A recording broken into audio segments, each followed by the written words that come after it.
จากการเฮตบ้านนาบ้านสาเหตุออสีละบ้านเนาะอัตเวเรนกระจ้าอัตเวเรนสานห้าเจบ้านเนาะบ้านยานี่เอาไว้ได้นี่ชุมมูตาเซนามีบ้านเนาะเอาไว้ได้หมู่ไว้ได้วีนี่อัตตาเป็นมีตามีเนี่ยอาจจะกันหน้าไว้บ้านเนาะเลยปัญญาพีโอโลนที่โคปุนี่อัตตานาบ้านยานี่ออสีวีนี่อัตตาเป็นหมู่บ้าน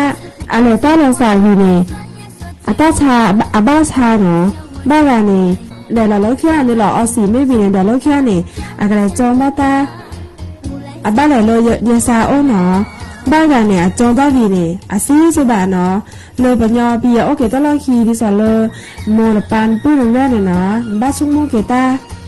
โพซาเยาวชนพีอาแกปัญญาเวลีเนี่ยในบ้านน่ะอ้อโฆษณาโลทีวีปู่บ้าอันเลยเนี่ยเจคาแล้วอาจจะเทบ้าอาจจะเกบ้าเนาะปากกยอเนี่ยแอหลอกระจ้าสากอกาหลอนำบ้าอสีอเมบ้าปื้อแว่พี่อันหน้าโฮจะแต่ด้าคันเนอีแม่มุสาเลยแม่มุสาอสีละบ้านเนี่ยให้แล้วโอ้หมอเลยโรงพยาบาลเนาะพี่อันโอ้บุญเนกระจ้าเดอเนี่ยนำบ้าสาปีหมอบ้าหมอเนี่ยอาซาเกกะเตอวีเนเฮนันอสีละบ้าเซเนาะอากาเตบ้านาตาเลอเกอากาเตบ้านาเลสีเนอเตเกบ้าจะหล่ออวีเนมาซาจะหล่อนำแม่อสีละบ้านเนี่ยปัญญาพีโอบุญน่ะเนี่ยเนาะโมลปานปื้ดแว่น่ะสู้มือสามมือเนาะปื้อแว่พีอากอโพโอเลอโยก่อได้เลยบัตรประจำตัวประชาชนเนี่ยเนาะนั่นไม่แหล่โอหมอเนี่ยแหล่จอเนี่ยอันเลอเจเนาะมีบ้านเนาะปากกันยอพีอาเกิดท่อเกิดไม่ได้เลยอาจจะซีเดสีบ้าปากกันยอเกิดท่อเนี่ยอาชีวิตมีคุณค่าน้ำบ้าที่สี่เกดได้แม่นักจ้าบ้านเนาะ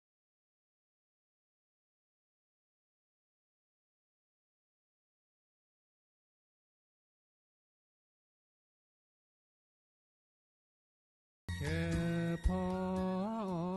ทอเลออาวี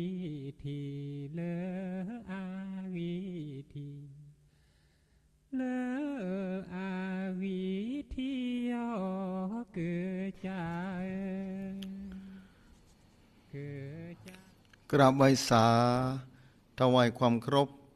พระรัตนตรัยเจ้าแก้วต่างสัมปการเป็นอย่างยิ่งกราบไหว้สาถวายความเคารพพระมหาเถรเจ้าครูบาอาจารย์เจ้าพระภิกษุสงฆ์องค์เนนกุศลโกงที่ฟังรายการอยู่ยังวัดวารามต่างๆกราบไหว้สาแสดงความนับถือท่านพระครูสถิสารคุณวัดหนองผาขาวและท่านพระครูกระยาณประโมทวัดโมดห้วยแก้วที่ได้มาออกรายการด้วยกันในค่ำคืนวันนี้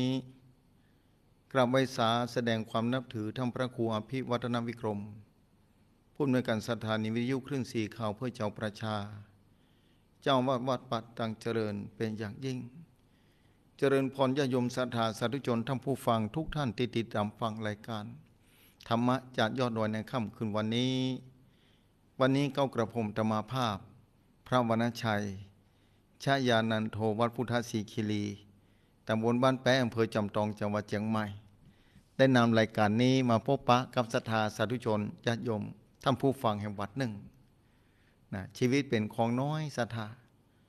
ทุกชราและความตายลุกลานเฮาอยู่เงียบๆยากแก่การจะยุดยั้งได้ก่อนอื่นใดนั้นต้องขอบคุณเจ้าของสถานีทุกสถานีทุกเครือข่ายที่นำรายการนี้ออกอากาศเพื่อแก่สาธุชนท่านผู้ฟังได้ติดตามฟังมาโดยตลอดเป็นอย่างดีเพราะว่าเป็นเจ้าหน้าที่ดีเจที่ควบคุมเสียงในสถานีต่างๆเป็นต้นขอขอบคุณเป็นอย่างยิ่งศรัทธาสาธุชนท่านผู้ฟังอาทิตย์ที่แล้วต้องขออภัยเป็นอย่างยิ่งท่านผู้ฟังที่ติดตามฟังทางสถานีวิทยุเพราะว่าอาทิตย์ที่แล้วไม่ได้ลงมาออกอากาศเพราะตอนเช้ามาจะต้องเป็นวันพระพอดีต่างวัดต่างว่าก็ต้องเตรียมการเตรียมงานวันมหาปวารณาอุปสามาถึงอาทิตย์ที่แล้วไม่ได้มีโอกาสเข้ามาพบปะญาติโยมศรัทธาสาธุชนท่านผู้ฟังต้องขออภัยไว้ณโอกาสนี้ค่ำคืนวันนี้มาปากันแถมมาปากันแต่เจ้านี่ตั้งแต่6 โมงถึง 7 โมงก็ ก็ได้รับความเมตตาจากท่านพระครูอภิวัฒนวิกรมมาโดยตลอดเวลาในการออกอากาศสถานีตัวการมาตลอดนะ10 ปีมานี่10 กว่าปีนะเกือบ2 ปีแล้วสาธุชนทั้งผู้ฟังนะ10 กว่าปีนะ10 กว่าปีรายการนี้นะเป็นรายการที่นะพบปะอยู่กับญาติโยมศรัทธาเป็นประจำนะทุกวันอาทิตย์นะ3 ตนตัวกันเมื่อกันเวลาผ่านไปแต่รายการนี้ยังอยู่กับญาติโยมศรัทธาสาธุชนทั้งผู้ฟังพบปะกับญาติโยมศรัทธาตลอดเวลาถ้ามีโอกาสและก็บัคัดตกบกพร่องประการใดประการหนึ่งวันนี้เหมือนการได้มาพบปะศรัทธาเป็นเบื้องต้นอยากจะอู้ถึงนะท่านผู้ฟังติดตามทำมาหลายเรื่องหลายเราบางเรื่องกับกวนอย่างที่เคยบอกปากวนมาออกอากาศอูจากัญญายมศรัทธาอย่างคนหนึ่งทำว่ากรรมดีกับกรรมชั่วบนว่าท่านอาจารย์ส่งผลพร้อมกันกาหรือว่าต่างกันอย่างใดวันนั้นเองก่อนที่จะลงมาเนี่ยเป็นคำถามที่น่าจะมาอู้มาจาพบปะกัญญายมศรัทธาค่ำคืนวันนี้ศรัทธาสาธุชนทั้งผู้ฟัง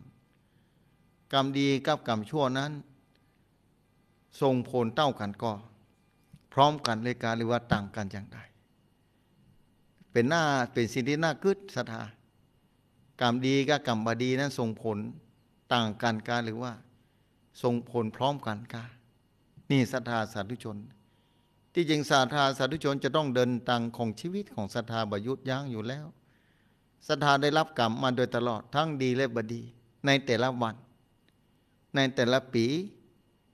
แต่ละวันเดือนปีศรัทธาใจชีวิตตลอดเวลาเป็นสิ่งที่น่ากึศว่ากรรมดีและกรรมบดีนั้นส่งผลคือเฮาตลอดกาหรือว่าส่งผลเป็นจะได้พ่องศรัทธาสาธุชนท่านผู้ฟังที่ติดตามฟังรายการมาโดยตลอดก็คงเข้าใจเป็นอย่างดีบางคนนั้นแต่บางคนนั้นอาจจะมาเข้าใจอย่างที่โทรถามเข้ามาสงสัยอยู่ตลอดเวลาว่ากรรมดีกับกรรมชั่วนั้นส่งผลต่างกันก็เป็นคำถามที่ติดตามมาเมื่อวันก่อนนี้มันนึกขึ้นได้เลยจะต้องมาอู้ในค่ำคืนวันนี้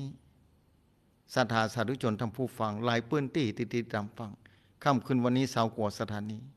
ทั่วภาคเหนือตอนบนนี้ที่รับสัญญาณนี้ไปหลายพื้นที่ติดตามฟัง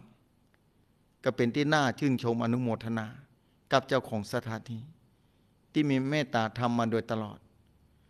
นะเปิดโอกาสให้ญาติโยมศรัทธาอยู่ในพื้นที่ต่างๆได้รับฟังธรรมะยามค่ำคืนราตรีมืดมิดแบบนี้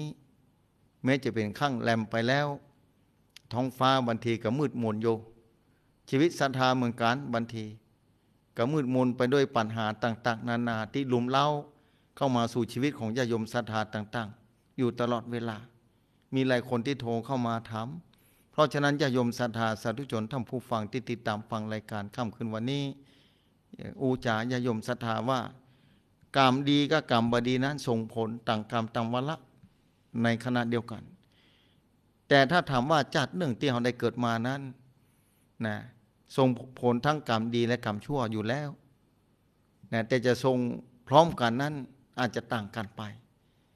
บางวันนั้นศรัทธาลงกึศพออารมณ์จิตของศรัทธา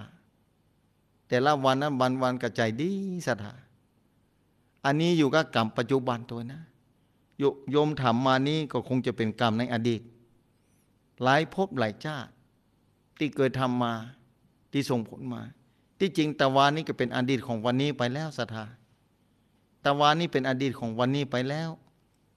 ตะวันนี้นะเป็นอดีตไปแล้ว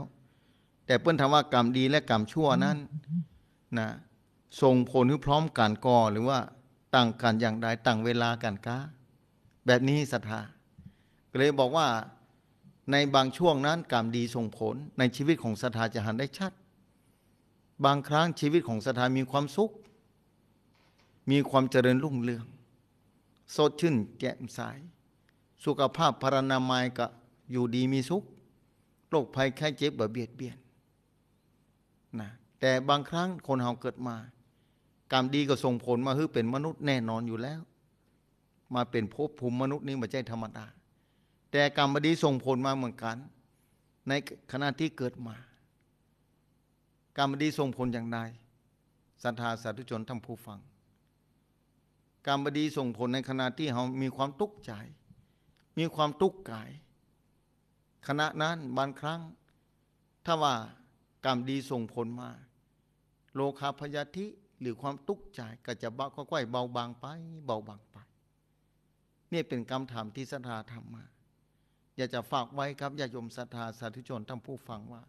เพราะฉะนั้นแต่ละคนนั้นส่งผลบ่เหมือนกันบ่พร้อมกันของแต่ละชีวิตส่งผลบ่พร้อมกันต่างกรรมต่างวาระไม่ใช่ส่งให้พร้อมกันกรรมที่เราได้ทำมาในอดีตชาติอาจจะยาวนานปั่นใดบ่ฮู้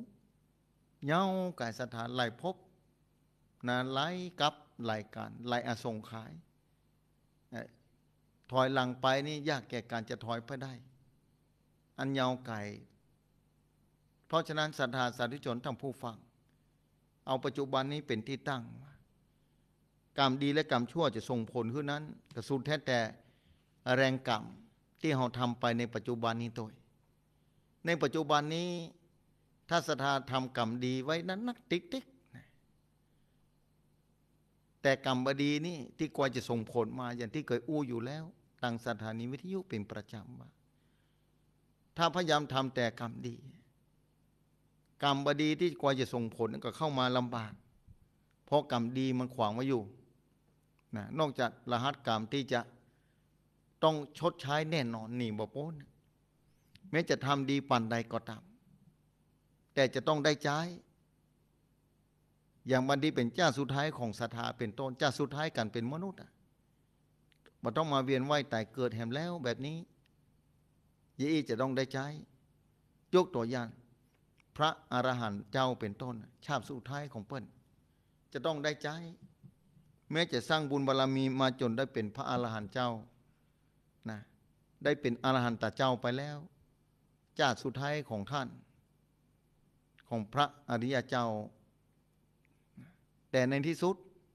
ก็ต้องได้ใจกรรมแต่ต้องกรรมที่รหัสกรรมจะต้องได้ใจเป็นกรรมสุดท้ายศรัทธาต้องได้ใจแน่นอนแต่กรรมที่จะ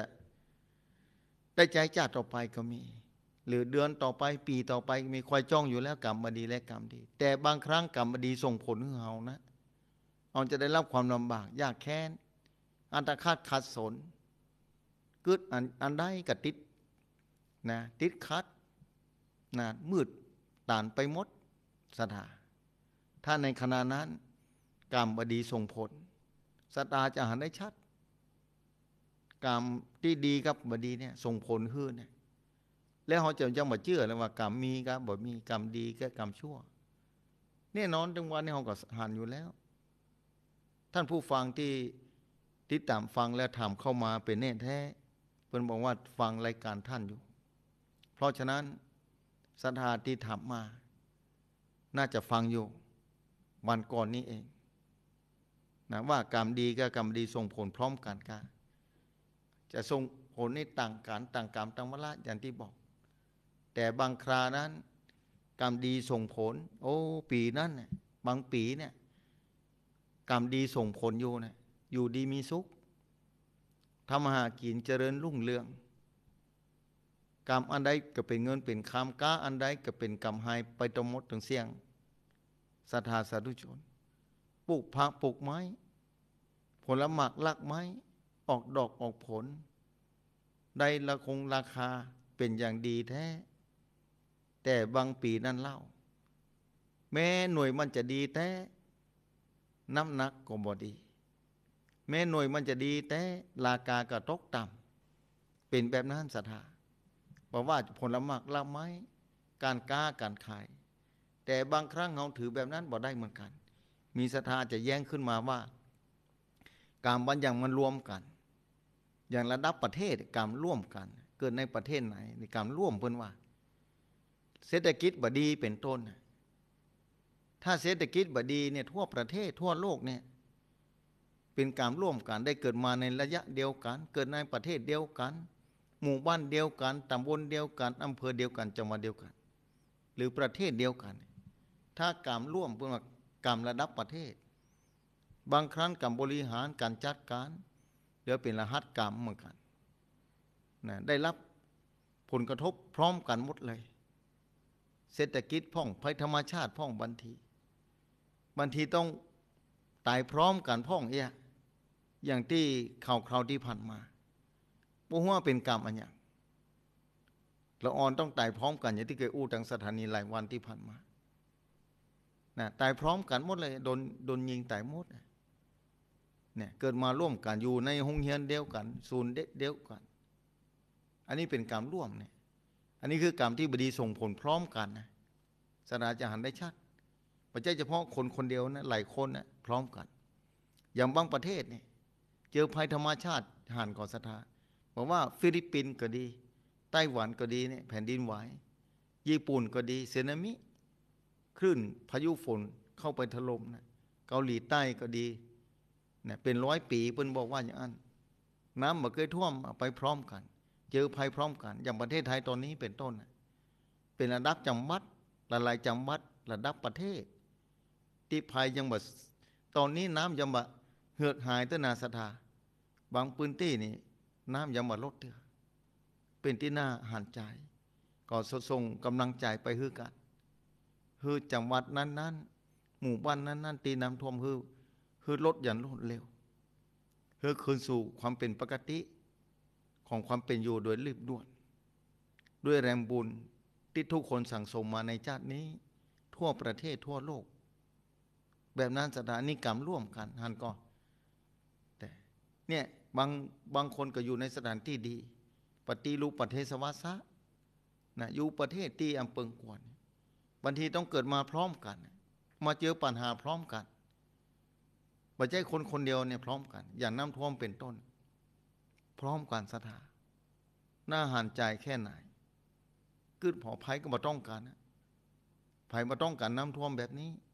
แต่น้ำนี่ฝนตกลงมาก็ต้องการเพราะทุกคนต้องกินน้ำต้องใจต้องอาบพืชพันธุ์ธัญญาหารต้องใจน้ำและต้องใจความร้อนคือดวงอาทิตย์ต้องส่องแสงลงมาถ้ามืดมิดไปเป็นเดือนเนี่ยดวงอาทิตย์มาได้หารตะวันเนี่ยต้นไม้ก็ออกดอกออกหน่วยมาได้เหมือนกันนี่ธรรมชาติเป็นแบบนั้นธรรมชาติของมนุษย์เหมือนกันศรัทธาธรรมชาติของมนุษย์ทุกคนเนี่ยมีความต้องการต่างกันมีความยากที่ต่างกันนะมีความปรารถนาที่ต่างกันสุดแท้แต่รหัสกรรมบุญเก่าบุญใหม่ที่สร้างมาไม่ใช่เหมือนกันเป็นแบบนั้นศรัทธาหลายที่ที่เคยหันหลายที่ที่เคยมาอู้จ้าสนทนาธรรมกันว่าบางคนเนี่ยเกิดมาในชาตินี้เป็นแบบนั้นแบบนี้เนี่ยศรัทธาเพราะฉะนั้นกรรมที่ส่งผลเนี่ยต่างกันศรัทธาบ่เต้ากันเลยก็บางช่วงเนี่ยกรรมดีก็ส่งผลให้เมื่อกรรมดีอ่อนกำลังลงมากรรมที่บดีก็ส่งผลมาแถมแล้วศรัทธาลองพิจารณาในชีวิตพอตั้งแต่เกิดมาจูจรรอดถึงอายุของศรัทธาปัจจุบันนี้กี่ปีแล้วแต่ละปีที่ผ่านมาแต่ละช่วงที่ผ่านมาแต่ละเวลาที่ผ่านมานั้นเนี่ยรหัสกรรมศรัทธาต้องใช้วิถีชีวิตเนี่ยศรัทธาใช้วิถีชีวิตเนี่ยกรรมที่ส่งผลมาให้ศรัทธาเนี่ยต่างกันขนาดไหนเหมือนกันน้ำขึ้นน้ำลงในทะเล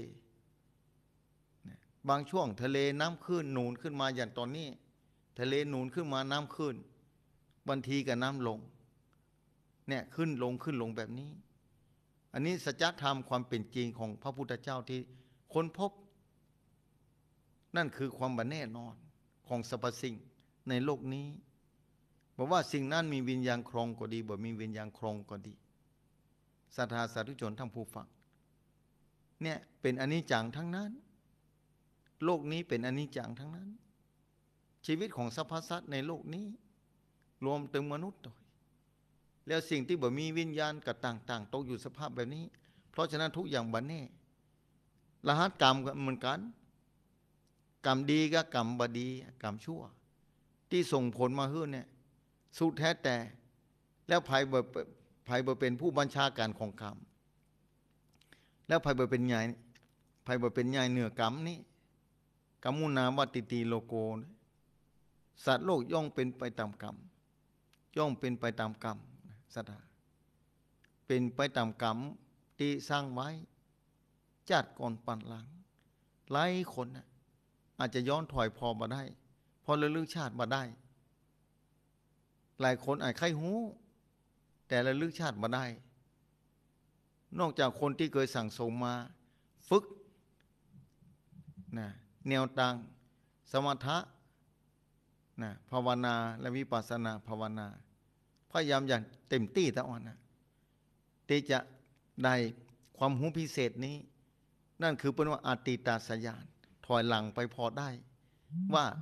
ชาติที่แล้วอยู่ที่ไหนเกิดเป็นอันยังแล้วชาตินี้มาเกิดเป็นมนุษย์วิชานี้ยังมีอยู่ในโลกนี้ถ้าไผ่ฝึกไผ่ทำได้ต้องมีอิทธิบาทสี่ต้องพยายามทำเพื่อได้ถึงจะหู้เพราะฉะนั้นพระสงฆ์องค์เจ้าครูบาอาจารย์มหาเถระเจ้าพระอริยเจ้าบางตนเปิ้นปอถอยหลังได้บางตนบางองค์นะหลายปีในอดีตการเนี่ยหลายร้อยปีก่อนก็ดีเนี่ยบางตนเนี่ยพอระลึกชาติได้ระลึกชาติคืออติตาสยานถอยหลังไปได้โอ้หลายภพหลายชาติได้ทำกรรมมาแบบนั้นส่งผลมาให้ชาติต่อมาแบบนี้หลายชาติก่อนปุ้นทำกรรมแบบนั้นมาชาติต่อมาเกิดมาเป็นคนกาเกิดมาเป็นสัตว์เดรัจฉานบางคนถอยระลึกชาติได้เกิดมาเป็นสุนัขตัวแม่หรือหมาแม่ลำบากแต่เน้อเนี่ยอ่านประวัติครูบาอาจารย์เพิ่นเขียนแอบเขียนไว้บางตนเพิ่นบอกว่าโอ้หลายภพหลายชาติต้องเกิดมาเป็นสัตว์เดรัจฉานเกิดมาเป็นมนุษย์หลายชาติที่จำได้นี่ระลึกชาติได้พอหูแบบนั้นเนี่ยกลัวละกลัวต่อกันจะได้เกิดมาเป็นมนุษย์กลัวในวัฏสงสารนี้จะต้องเวียนว่ายตายเกิดโอ้อันตรายแต่เนอะการได้เกิดมาเกิดแล้วเกิดเล่าแต่ต้องตายแล้วตายเล่าตายบ่มีที่สิ้นสุดเกิดนักเท่าใดก็ตายเท่าอันเกิดนักเท่าใดตายเท่าอันตายกู้จ้าคนเกิดมาแล้วบ่ตายบ่มีคนเกิดมาเท่าใดก็ตายเท่าอันจะเกิดนักเกิดน้อยก็ตายหมดจะต้องเกิดแก่เจ็บตายแต่บางคนบ่ตานแก่แล้วด้วยแรงกรรมอุปคัตตกรรมเข้ามาตัดรอนก็มีจากโลกนี้ไปโดยแบบเป็นที่เปิงอังควรของวายละโลกนี้ไปละความเสียใจไว้ให้แก่คนที่เคยร่วมบุญร่วมกุศลร่วมเป็นญาติพี่น้องด้วยกันต้องจากโลกนี้ไป2-3 ปีก็ต้องตายไปด้วยแรงกรรมอันใดอันหนึ่งศรัทธาจะหันได้อยู่ตลอดเวลาข่าวคราวลงตลอดเวลาตอนนี้ยิ่งเทคโนโลยีเจริญนักเท่าใดศรัทธาจะหู้ข่าวคราวจากโลกต่างๆได้นักตะวันต่างประเทศเป็นต้นศรัทธาหันได้ชัดเจนว่าต่างประเทศนี่เพิ่นได้รับความภัยพิบัติเกิดเรื่องต่างๆนานาแล้วประเทศเฮาโดยต่างจำวัดโดยพอข่าวเกิดมาปุ๊บศรัทธาจะได้ฟังจะได้หู้ทันทีเลยเนี่ยพอหู้แล้วคนที่มีปัญญาความรู้ความเข้าใจมาพิจารณากับชีวิตตัวเก่าว่าโอ้เพิ่นได้รับกรรมแบบนั้นแล้วเฮาแล้วเกิดมาชาตินี้เป็นจะได้พ่องเนี่ยคนที่มีปัญญาสามารถรับรู้พิจารณาอย่างถี่ถ้วนได้ว่านี่คนของเปิ้นอยู่ต่างจังหวัดอยู่ต่างประเทศเปิ้นได้รับกรรมแบบนั้นแล้วเป็นอุทาหรณ์เป็นความรู้ความเข้าใจอย่างละเอียดอ่อนของผู้คนที่มีปัญญาเปิ้นทุกข์เหลือเฮาก็มีเนาะเปิ้นลำบากเหลือเฮาได้เกิดมาชาตินี้โชคดีแต่ว่าได้เกิดมาบนผืนแผ่นดินนี้แม้น้ำจะท่วมยังได้รับความช่วยเหลือจากกัลยาณมิตรเพื่อนเกิดร่วมโลกด้วยกันเกิดแผ่นดินด้วยกันเอื้อเฟื้อเผื่อแผ่ต่อกันยังมีอยู่บ่น้อยเหมือนกันที่คอยเป็นห่วงกันนี่ศรัทธาสาธุชนทั้งผู้ฟังหลายพื้นที่ที่ได้รับภัยพิบัติอย่างบางคนอาจจะบอกมีภัยพิบัติต้องทำมากินเนี่ยต่างๆนานาเหล่านี้ล้วนแต่เป็นกรรมทั้งนั้นศรัทธาภัยบ่สามารถที่จะปฏิเสธเรื่องของกรรมได้ ภัยบัญญัยนะที่เป็นใหญ่เหนือกรรมไปได้ทุกคนอยู่ในอำนาจของกรรมวันนั้นนิยมถามท่านอาจารย์ท่านอู้เรื่องกรรมตลอดเวลาแล้วภัยเป็นใหญ่เหนือกรรมภัยเป็นคนผู้บัญชาการของกรรมเหล่านี้เก้ากับผมตมาภาพก็บอกไปว่าบ่มีภัยเป็นผู้บัญชาการเรื่องกรรมตัวเก่านี่แหละเป็นผู้บัญชาการจะได้ท่านอาจารย์กับบัญชาการด้วยจิตตัวเก่ากระทำกรรมดีและกรรมไม่ดีนะกะถ้าเรามีสติและปัญญาเราก็สามารถที่จะควบคุมจิตใจของเราบ่ให้ทำความชั่วทางกายวาจานั่นคือศีลธรรมศีล5 ข้อเนี่ยศีล5 ข้อนี้ศรัทธาสาธุชนทั้งผู้ฟังมาจากการควบคุมจิตใจเพราะฉะนั้นหลวงปู่มั่นนะเดินทางไปกรุงเทพมหานครเจ้าพระคุณสมเด็จรูปหนึ่งได้ทำหลวงปู่ว่าได้ยินว่าหลวงปู่รักษาศีลข้อเดียวกันอันนั้นคือข้อที่จ่ายเพิ่นบอกแม่นแล้วรักษาศีลที่จ่ายเนี่ยถ้าการควบคุมใจดูแลจิตใจได้แล้วศีลทั้งหมดของพระภิกษุ227 ข้อเนี่ยอยู่ที่ใจถ้าดูแลใจควบคุมใจได้ว่ากายวาจากระบพิษละเพราะการควบคุมที่ใจได้แล้วเพราะฉะนั้นนั่นแหละตามพระพุทธศาสนาเน้นในการภาวนาในการพอลมหายใจในการขึ้นนั่งแล้วก็หู้ว่าจิตกำลังกึดอันอย่างอยู่ดีกับบดีวิเคราะห์นะวิเคราะห์วิจารณ์นะวิตกวิจารณ์พิจารณาอย่างที่ถ้วนโดยปัญญาโดยความหู้แต่เก่าก่อนเคยสั่งสมมาศรัทธาว่าให้บดีนี่ยากศรัทธาเอ้ยหลายคนที่มีความทุกข์ยากเกิดขึ้นถึงวันนี้มีความลำบากตลอดเวลาแต่การหันภาพที่ลงข่าวคราวในโซเชียลถึงวันนี้ต่างคนต่างหน้าตาเบิกบานแจ่มใสแม้ภัยธรรมชาติจะเข้ามาคุกคามผู้คนในโลกนี้แม้น้ำจะท่วมปัดได้เศรษฐกิจจะบดีแต่การหันผู้คนไปทำบุญทอดกฐินกันเป็นทิวแถวศรัทธาดีอกดีใจลงข่าวกันเป็นแถวว่าที่ห้านทำบุญที่นี่ทำบุญนะไปทำบุญที่ห้านที่นี่ดีอกดีใจเนี่ยสภาวะหรือสถานการณ์แบบนี้บ่งบอกถึงศรัทธาผู้มีบุญทั้งนั้นที่อยู่ในสถานการณ์ที่ลำบากและจิตใจยังเบิกบานได้สามารถทำบุญได้อยู่ตลอดเวลาแม้เศรษฐกิจจะบดีแม้ภัยธรรมชาติจะเข้ามาคุกคามมวลมนุษยชาติตอนนี้แต่ว่าศรัทธาสาธุชนคนดีทุกคนสามารถทำกรรมดีได้อยู่ตลอดเวลาบ่ย่อท้อเพราะว่าศรัทธาทั้งหลายเข้าใจว่าการเกิดมาเป็นมนุษย์นั้นยอดเยี่ยมที่สุดแล้วแม้แต่เทวดาก็ยังอิจฉาบางครั้งเราต้องการเกิดเป็นเทวดาศรัทธานะต้องการไปเกิดเป็นเทวดาอธิษฐานเกิดสวรรค์ชั้นฟ้าชั้นใดชั้นหนึ่งภายใน6 ชั้นนะชั้นใดชั้นหนึ่งตั้งแต่ชั้นจตุมาราชิกาขึ้นไปนะชั้นจตุมาราชิกานะและดวดึงสายามาดุสิตานิมันนรติปรนิมันนรติ6 ชั้นตัวกันชั้นใดชั้นหนึ่ง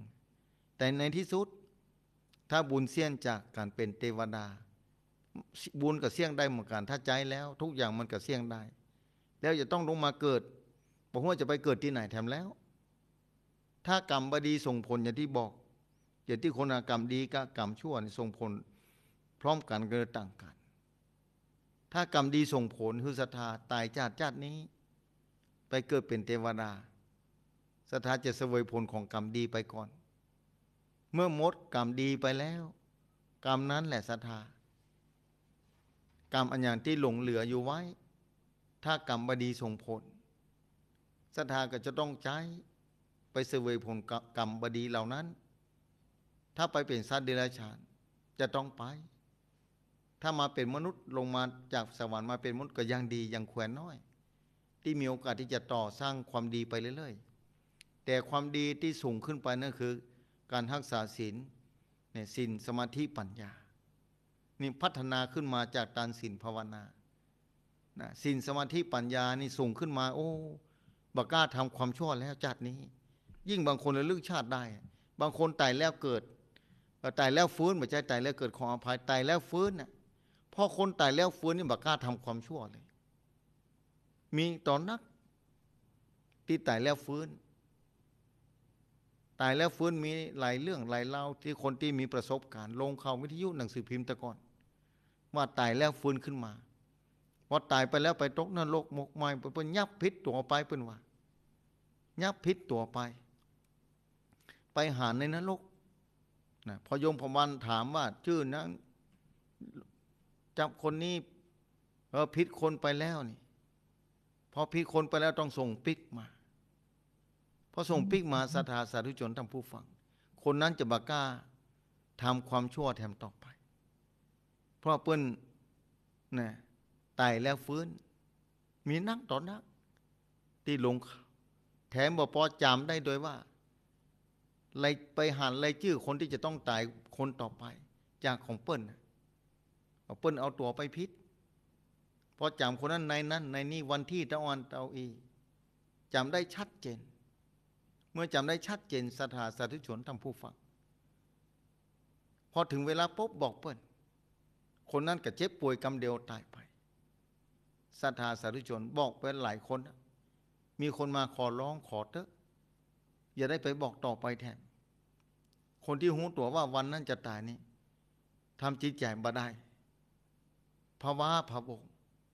ในที่สุดก็ต้องตายวันนั้นจนได้ไอ้คนที่ตายแล้วฟื้นมาบอกแบบนี้แล้วศรัทธาบ่ได้กำหนดกันเวลาว่าจะตายที่ไหนเมื่อใดแต่เมื่อศรัทธาเป็นมนุษย์อยู่เนี่ยเป็นบุญมหาศาลที่เราจะทำโอกาสของเราให้มีกล้ายิ่งใหญ่เท่าใดอยู่ที่เราต่างหากว่าจะทำความดีจะสร้างสมความดีเท่าใดอย่างที่บอกไปว่าเทวดาขี้อิจฉาเอามีโอกาสที่จะเจริญศีลสมาธิปัญญารักษาศีลเต็มที่อย่างในพรรษาที่ผ่านไปบางคนเนี่ยกินเหล้ามาตลอดพอเข้าพรรษาปุ๊บงดได้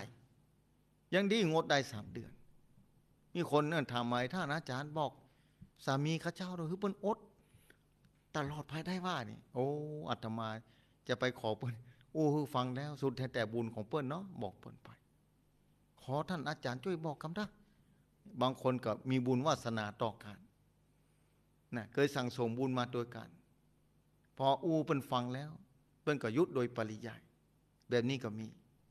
แต่บางคนเปิ้นบ่ฟังยากแก่การจะเข้าใจนะบางคนเปิ้นบ่ฟังนะบางคนเปิ้นบ่ฟังบอกจะได้เปิ้นก็ถึงบ่ฟังพอใกล้ออกพรรษาแล้วเตรียมตัวแล้วเตรียมนะหลายๆประการนะแต่ยังดีได้รักษา3 เดือนเป็นที่ระลึกของใจด้วยนะศีลานุสติเปิ้นว่าเป็นกรรมฐานกอง1ใน40กองตามคัมภีร์วิสุทธิมรรคกล่าวไว้อ่านในหนังสือคัมภีร์วิสุทธิมรรคเปิ้นบอกว่านี่ศีลานุสติมานึกถึงศีลตัวเก่าที่เคยรักษาแต่ถ้ารักษาติดต่อกันไปเรื่อยก็ดีนะจะเป็นมหาศีลที่ยิ่งใหญ่นะนั่นคือกายวาจาของตัวเก่าจะบริสุทธิ์ผุดผ่องไปเรื่อยๆจนถึงลมหายใจสุดท้ายหลายคนที่สร้างบารมีมาโดยตลอดหลายคนที่เข้าใจยิ่งบางคนจะต้องการภาวนาเนี่ยกว่าทุกนะบอกให้เกิดแล้วทั้งอาจารย์วันนั้นเงี้ยได้บอกให้เกิดก็จะต้องเจริญภาวนายมเฮ้ยจะต้องเข้าใจว่าทุกอย่างมันบัดเที่ยงยอมรับได้ว่าร่างกายไม่ใช่ของตัวเก่ายอมรับได้ว่าร่างกายนี้เป็นของที่สกปรกโสโครกเป็นของที่บ่ดีบ่งามไม่เขาจะเอาทำความสะอาดชำระร่างกายด้วยตลอดเวลาแต่ในที่สุดวันหนึ่งก็คืนหนึ่งตะวันวันต่อมาก็เอาแถมแล้วเหงื่อก็ออกใครก็ออกต้องชำระร่างกายแถมแล้วอยู่แบบนี้มาแต่ไหนแต่ไรมานมนานแล้วศรัทธาจาดแล้วจาดเล่าก็เป็นแบบนี้จาดใดก็เป็นแบบนี้แหละเนี่ยต้องทำความสะอาดร่างกายเนี่ยตุกเต่าใดศรัทธาลองกึดพอเนาะเนี่ยเมื่อศรัทธาถามวันนั้นมีโยมถามว่าเนี่ยจะได้จะฮือปนตุกปนบอกนะเนี่ยจะได้จะฮือปนตุกคือปนตุกยากกอดท่านอาจารย์ วันนั้นมีคนถามเขาบอกว่าจะว่ายากก็ยากแต่ว่าบ่ยากก็ง่ายอยู่ที่บุญเก่าตัวอยู่ที่ความขยันตัวอยู่ที่ต้องเข้าใจธรรมะพอบอกว่าธรรมะอย่างท่านอาจารย์ก็อิทธิบาทสี่ฉันทะวิริยะจิตตะวิมังสาฉันทะคือความพอใจในการจะต้องการพ้นทุกข์หาวิธีการพ้นทุกข์คือได้เมื่อรู้วิธีการแล้วฉันทะคือความพอใจที่จะทำตามวิธีการนั้นๆนะพอใจในวิธีการที่จะทำคือมันพ้นทุกข์ฉันทะคือความพอใจวิริยะคือความพยายามความเพียรกระลอกกระลอกกระแตกระลอกเนี่ยตั้งเหนือว่านายนี่ห้องนายเตียวห้องหนูใต้เพิ่นบอกแต่กระลอกเนี่ยศรัทธาสาธุชนทั้งผู้ฟังนะมีคนนึงจะไปเฝ้าพระพุทธเจ้าในอันหนึ่งในหนังสือธรรมเพิ่นบอกป้าใส่กระลอกโอ้จะหาหนองเป็นหนองคือแห้งเนี่ยโอ้เปลี่ยนว่าตั้งใจจะหาหนองถึงหนองนะศรัทธาโอ้นี่ศรัทธาสาธุชนทั้งผู้ฟังเป็นแบบนั้นนี่โอ้ความตั้งใจสูงอย่างบ่ต้องกายนะถ้าพระเจ้า10 ชาติภายอ่านจบแล้วจะรู้ว่าพระมหาชนกชาตินี้วิริยะบารมีเนี่ยแม้บ่หันฟังนั่งเรือทะเลนั่งเรืออยู่ในทะเลตึงบริวารตึงเปื่อนตึงฟุ้งญาติกาพี่น้องไปด้วยกันพระมหาชนกในที่สุดเรืออับปางกลางทะเลตายหมดนี่เป็นกรรมร่วมอย่างที่บอกตะเกียกกรรมส่งผลคือมันตายร่วมกันเรือคนเดียวคือพระมหาชนกอยู่กลางทะเลว่ายน้ำอยู่แม้บ่หันฟังก็พยายามจะถึงที่สุดจนถึงลมหายใจสุดท้ายเนี่ยอย่างเดียวกันศรัทธาถ้าศรัทธาต้องการพ้นทุกข์ศรัทธาก็จะต้องทำต้องทำเจริญทานศีลภาวนาศีลสมาธิปัญญาอันนี้คือความเปลี่ยนไงเปลี่ยนพยายามต้องเปลี่ยนไปดิติ๊กพยายามตรงชาตินี้มาได้บ่พ้นชาตินอมาขอมาเกิดเป็นมนุษย์แถมบ่ไปเตื้อสวรรค์นะขอมาเป็นมนุษย์คือมาเจอพระพุทธศาสนาทุกชาติคือเจอเส้นตังนี้ทุกชาติไปและจะทำทุกชาติถ้าได้มาเกิดในมนุษย์แล้วขอให้มีพระพุทธศาสนาขอให้ปะเส้นตังนี้นี่ความปรารถนาแบบนี้ศรัทธาสาธุชนทำผู้ฟังเนี่ยถึงจะพ้นทุกข์มีคนถามมาวันนั้นก็บอกต้องทำแบบนี้นี่ต้องพยายามเปลี่ยนแบบนี้จิตตะคือใจจดจ่อกับแนวต่างนี้เส้นต่างนี้นั่นการศึกษาพระพุทธเจ้าตรัสรู้อย่างตรัสรู้อย่างอริยสัจสี่นี่ตรัสรู้เรื่องทุกข์ลองคือมิตรเยี่ยพุทธศาสนาศรัทธาเรื่องทุกข์นะถ้าหูว่าทุกข์เนี่ยส่วนใหญ่คนบ่กลัวทุกข์แล้วก็บ่ใครพ้นทุกข์มีโยมคนหนึ่งถามว่าใครพ้นทุกข์กันเลยฝั่งเนี้ยต้องหูจักทุกข์ถ้าคนอยู่สุขอยู่ยากแก่การจะหูจักทุกข์ถ้าทุกข์แล้วจะได้พ้นทุกข์ไงจะออกจากทุกข์กับใครออกจากทุกข์กับบ่ใครทุกข์แล้วใครทุกข์เนี่ยถ้าบ่ใครทุกข์แล้วบ่ใจฆ่าตัวเก่าแต่บางคนหนีความทุกข์อันนี้เพิ่นว่าหนีความทุกข์บ่ใจพ้นทุกข์ทำอัตตวินิบาตแขวนคอตายกินยาตายฆ่าตัวเก่าตายนี่อัตตวินิบาตเป็นกรรมที่นักอย่าไปฆ่าตัวเก่าตายบ่ได้เพิ่นว่าหนีกรรมเพิ่นว่าบ่ได้หนีบ่ได้จะไปนึกว่าจะพ้นบ่พ้นจิตใจจะต้องจดจ่อกับแนวต่างที่พระพุทธเจ้าตรัสรู้อริยสัจสี่ความจริง4ประการนั่นคือทุกข์กับสมุทัยเหตุของความทุกข์ที่เกิดขึ้นทุกข์มันเกิดขึ้นจากที่ไหนเนี่ยแล้วก็เจริญมรรคทำความคิดให้ถูกต้องให้ดีงามแท้ๆเป็นเบื้องต้นข้อแรกเลยถ้าข้อแรกถูกแล้วไม่ต้องกลัวข้อต่อไปนะถูกแน่นอนนะแล้วผลออกมาก็คือนิโรธคือความทุกข์ก็จะดับไปความทุกข์ก็จะดับไปเป็นแบบนั้นนะเมื่อความทุกข์ดับไปแล้วสบายในศรัทธาเนี่ยคนที่พ้นทุกข์วันนั้นอู้จากันโทรถามเข้ามาแล้วปะใส่กับเสวนากันเล็กน้อย ต้องการพ้นทุกข์สถาแล้วท่านผู้ฟังท่านผู้ชมติดตามพอทำ Facebook ไลฟ์ก็ตามทาง YouTube บางครั้งได้รับความเมตตานะแต่ละวันตอนเจ้าอย่างแต่เจ้าทำพระครูสมุวิสุวัตรพระกิจโจที่วัดไฟเห็นเปิ้นก็ออก YouTube เพื่อนะติดตามฟังย้อนหลังก็ได้เนี่ยจิตใจจดจ่อนะจิตตะคือจดจ่อวิมังสานะตรึกตรองพิจารณาว่าอันนี้เปิงกาบ่เปิงควรกาถูกกาบ่ถูกกาวิเคราะห์วิจารณ์นะพิจารณาวิเคราะห์เส้นต่างนี้ถูกแล้วกาบ่ถูกกาเข้ามาถึงพิจารณาพอลมหายใจถึงไหนแล้วหานลมหายใจแม่ลมหายใจก่อนนี่อันนี้คือจิตสงบมาได้ทีนี้ถ้าเดินตามมรรคอย่างที่บอกไปนะถ้าเข้าใจอริยสัจสี่นี่เราสามารถจะเข้าใจพอมีปัญญาขึ้นมาปุ๊บนี่แม่นละร่างกายเฮานี้เมื่อใจของเฮาเนาะบังคับบัญชาบ่ได้มันบ่เที่ยงมันเป็นทุกข์เนาะนี่อันนี้เปิ้นฮ้องว่าอนิจจังเนาะพระพุทธเจ้าเปิ้นว่าไตรลักษณ์ลักษณะ3ประการเนี่ยอนิจจังเนาะในร่างกายเมื่อศรัทธาเข้าใจแบบนี้ปุ๊บเนี่ยศรัทธาก็จะเข้าใจด้วยปัญญานะบ่ใช่เข้าใจตามหนังสือบ่ใช่เข้าใจตามหนังสือนะศรัทธาบ่ใช่เข้าใจตามเสียงที่อู้ถึงเดี๋ยวนี้ขณะนี้บ่ใช่ต้องหูด้วยจิตหูด้วยปัญญาบ่ใช่อ่านหนังสือแล้วฟังเปิ้นอู้แล้วได้ยินแล้วเข้าใจแบบนั้นบ่ใช่ต้องเข้าใจด้วยปัญญาตัวหูแต่ตัวหูด้วยจิตตัวรู้นี่นะมีความจำเป็นถ้าหูเนี่ยว่าร่างกายนี่วันนั้นโยมที่บอกอู้ตะกี้ว่าต้องการพ้นทุกข์เลยบอกว่าโยมจะต้องหูจักเรื่องความทุกข์ความจริง4ประการที่พุทธเจ้าตรัสรู้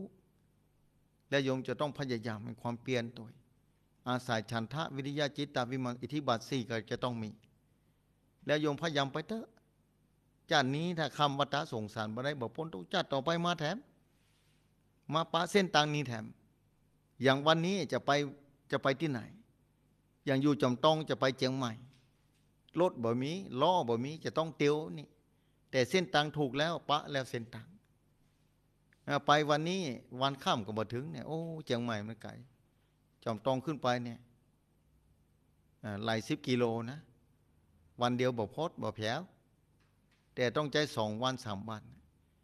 แต่เมื่อศรัทธาพยายามเตียวขึ้นไปเมืองเชียงใหม่ศรัทธาก็จะต้องถึงแน่แต่จะต้องเตียวหลายวันนั่นคือหลายชาติเมื่อศรัทธาตั้งปณิธานไว้แน่นอนว่าเขาเจอพระพุทธศาสนาทุกชาติแล้วขอเจอเส้นทางนี้ตลอดเวลาชาติไหนก็ตามถ้ามาปะศาสนาพุทธแล้วจะขอเดินเส้นทางนี้ตลอดเวลาคือมีความศรัทธาด้วยนะปะแล้วบ่ใช่นะศรัทธาปะพุทธศาสนาแล้วต้องอ่านบ่ใช่คือเกิดความศรัทธาแล้วหูจากเส้นทางนี้ปะเส้นทางการปฏิบัติคือพ้นทุกข์นี่ทุกชาติไปแล้วชาติใดชาติหนึ่งเมื่อถึงเวลาศรัทธาก็จะได้เข้าใจแล้วหูอย่างลึกซึ้งละเอียดอ่อนอย่างคนที่ปฏิบัติธรรมนะเมื่อปฏิบัติธรรมและเข้าใจอย่างลึกซึ้งเนี่ยยากแก่การจะอธิบายได้อู้กันนี้บ่ได้เปิ้นหูตั้งใจเข้าใจตั้งใจเพียงแต่หูภายในจิตใจต้องอ่านอย่างการกินข้าวเป็นต้นดื่มน้ำเป็นต้นความอิ่มเป็นต้นศรัทธากินข้าวอิ่มแล้วศรัทธาจะอธิบายได้ก่อนว่าความอิ่มมีลักษณะอย่างใดพริกมีรสเผ็ดความเผ็ดของพริกเหล่านี้น้ำพริกเนี่ยศรัทธาบ่สามารถจะนำออกมาให้พอได้ความเค็มของเกลือศรัทธาก็ดึงออกมาให้พอมาได้ถ้าอู้ถึงเกลือศรัทธาภาพสัญญาภาพในอดีตหลายร้อยปีหลายพันปีหลายพันชาติหลายหมื่นชาติหลายล้านชาตินะน้ำทะเลถ้าตกสะเก็ดต้องออกมาเป็นสีขาวแล้วมีความเค็มทะเลบ่มีวันจืดเมื่อเป็นความเค็มนะถ้าตากแดดแล้วจะตกสะเก็ดออกมาเป็นสีขาวเนี่ยความเค็มของเกลือสีต้องเป็นสีขาวด้วย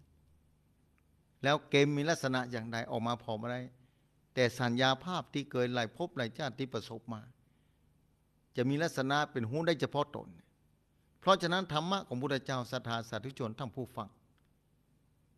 ธรรมะของพระพุทธเจ้านี่เป็นปัจจตังรู้ได้เฉพาะตนบอกกันบ่ได้บอกเป็นได้แต่ตัวหูนี่หูคนเดียวหูคนเดียวแต่แม้ศรัทธาปฏิบัติธรรมนี่จะอู้จะได้ก็ตามถ้าคนปฏิบัติไปบ่ถึงเต้าตัวเก่าไปแล้วนะคนนั้นก็หูโดยบ่ได้นอกจากคนนั้นไปถึงแล้วถึงจะหูอย่างคนบ่เคยไปกรุงเทพคนจะมาอู้ฮือจะได้ก็ตามก็ถึงบ่หูป่าอยู่ในน้ำนกบินบนฟ้านกบินบนฟ้าจานที่ใบฮือป่าจะได้ป่าก็ถึงบ่หูเพราะป่าบินมาได้นกจะฟังป่าอธิบายว่าในทะเลเนี่ยในแม่น้ำมันเป็นแบบนี้แต่นกก็คงบ่ฮู้ว่าในน้ำมันเป็นอย่างไรฟังนี่ฟังแต่ในน้ำมันเป็นอย่างไรบ่ฮู้เต้าป่าเหมือนเดียวกันศรัทธาคนที่ปฏิบัติธรรมแล้ว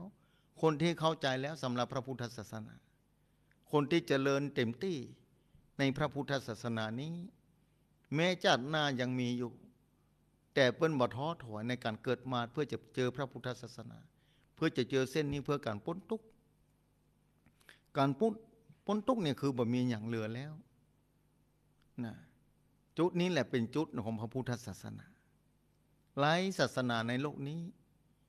นะหลายศาสนาจะอธิบายอย่างใดก็ตามแต่ทุกคนก็มีความทุกข์อยู่ดีถ้าบ่ปฏิบัติเข้าใจในไตรลักษณ์ไตรลักษณ์ไตรก็คือสามลักษณ์ก็คือลักษณะสามประการที่เกิดอู้อยู่ตลอดเวลาว่าลักษณะที่หนึ่งนั่นคือความบ่เที่ยงเอาร่างกายนี้เป็นเครื่องพิสูจน์ชัดเจนเนี่ยศรัทธาแต่ละวันมันจะเหมือนกันศรัทธาสาธุชนทั้งผู้ฟังนะญาติโยมศรัทธานะอาจจะบ่เหมือนกันมันต่างกันศรัทธาสาธุชนทั้งผู้ฟังเพราะฉะนั้นญาติโยมศรัทธาสาธุชนทั้งผู้ฟังทั้งหลายติดตามฟังอยู่ถ้าพอทำ Facebook อาจจะมีเครื่องหมายสัญญาณเข้าไปคัดตกบกพร่องไปหน่อยนึงนะศรัทธาสาธุชนถ้าเข้าใจแล้วศรัทธาจะสบายเบาใจโดยศรัทธามีปัญหาบางครั้งถ้าศรัทธามีปัญญาเกิดขึ้นเนี่ยถ้าเข้าใจละความจริงเนี่ยความทุกข์เกิดขึ้นก็ดีปัญหาเกิดขึ้นในชีวิตของศรัทธาเองศรัทธาสามารถจะปล่อยวางได้เพราะศรัทธาเข้าใจความเป็นจริงของสรรพสิ่งในโลกนี้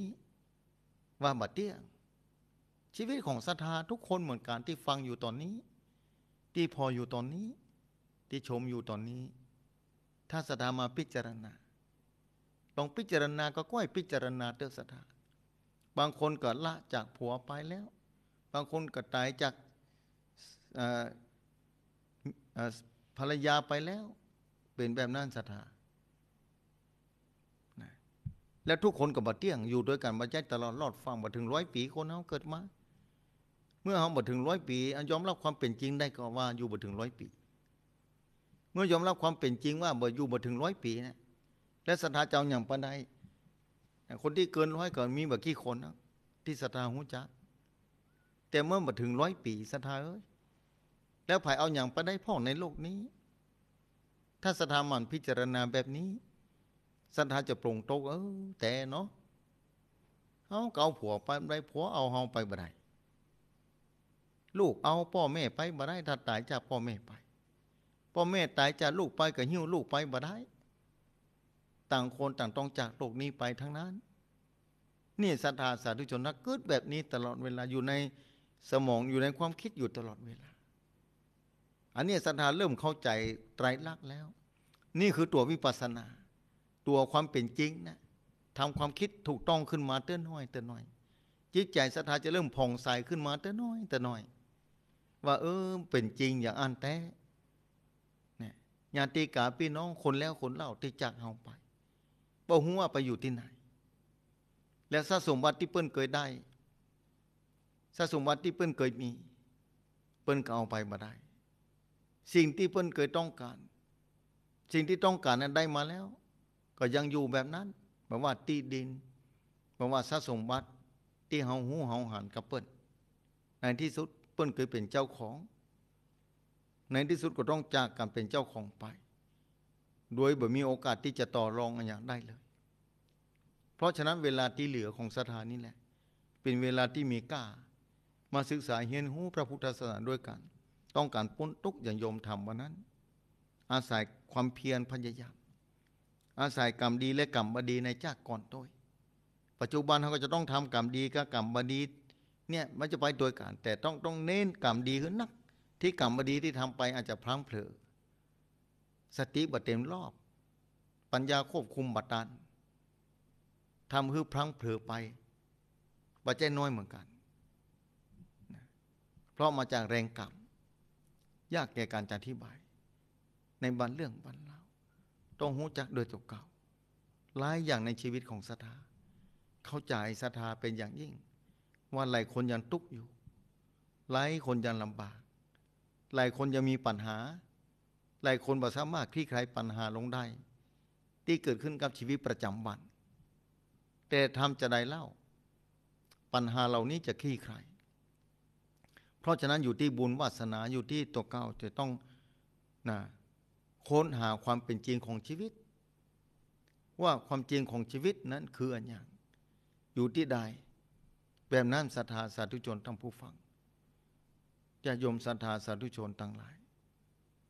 ชีวิตมีเป็นของน้อยทุกชราและความตายลุกลานอยู่ตลอดเวลาอยู่แล้ว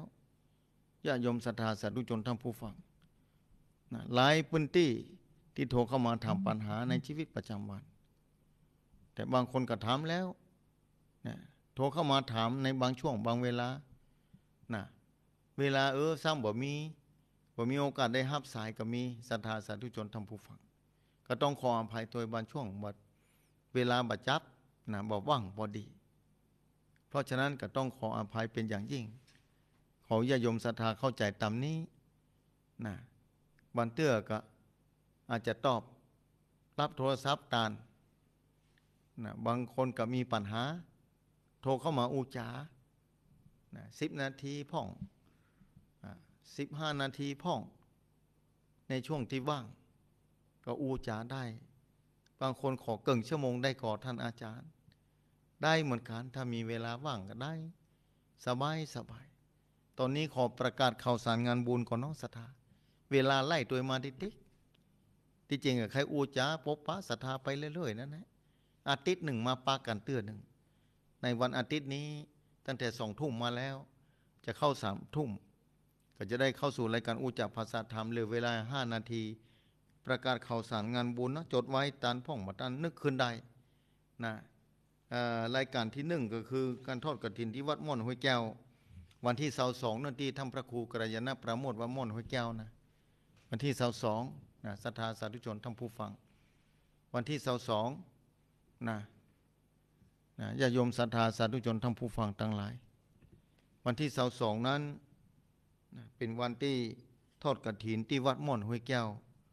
ถ้าจำไม่ผิดท่านเจ้าเพิ่นบอกเวลาภาคเจ้าก็คงประมาณ10 โมงศรัทธาเนาะประมาณนั้นญาติโยมศรัทธาใครไปร่วมบุญกุศลขอเจริญพรเรียนเชิญไปร่วมบุญกุศลกันได้และก็ญาติโยมศรัทธาสาธุชนทั้งผู้ฟังวัดหนองผาขาววันที่27 เดือนตุลาคมวันที่22 ตุลาวัดม่วนห้วยแก้ว27 ตุลาวัดหนองผาขาวศรัทธาใกล้ๆทางหูจักถ้ามีเวลาก็เจริญพรเรียนเชิญเนื้อศรัทธาสาธุชนทั้งผู้ฟังทั้งหลายญาติโยมศรัทธาสาธุชนทั้งผู้ฟังเพื่อติดตามฟังรายการนี้แล้วก็จะได้หูข่าวบางทีได้รับความเมตตาจากท่านอาจารย์สมุชัยวัฒน์ ท่านเจ้าได้ประกาศกูดเจ้าศรัทธาสาธุชนทั้งผู้ฟังประกาศกูดเจ้าศรัทธาอินเทอร์เน็ตอาจจะมีปัญหาเนื้อศรัทธาค่ำคืนวันนี้ในโทรศัพท์สิ้นสุดไปถ่ายทอดใหม่ปิกไปพอที่เฟซบุ๊กของท่านพระครูอภิวัฒนวิกรมอันนี้รายการนี้อาจจะขาดตัวโบพร่องไปต้องขออภัยเป็นอย่างยิ่งศรัทธาที่ติดตามฟัง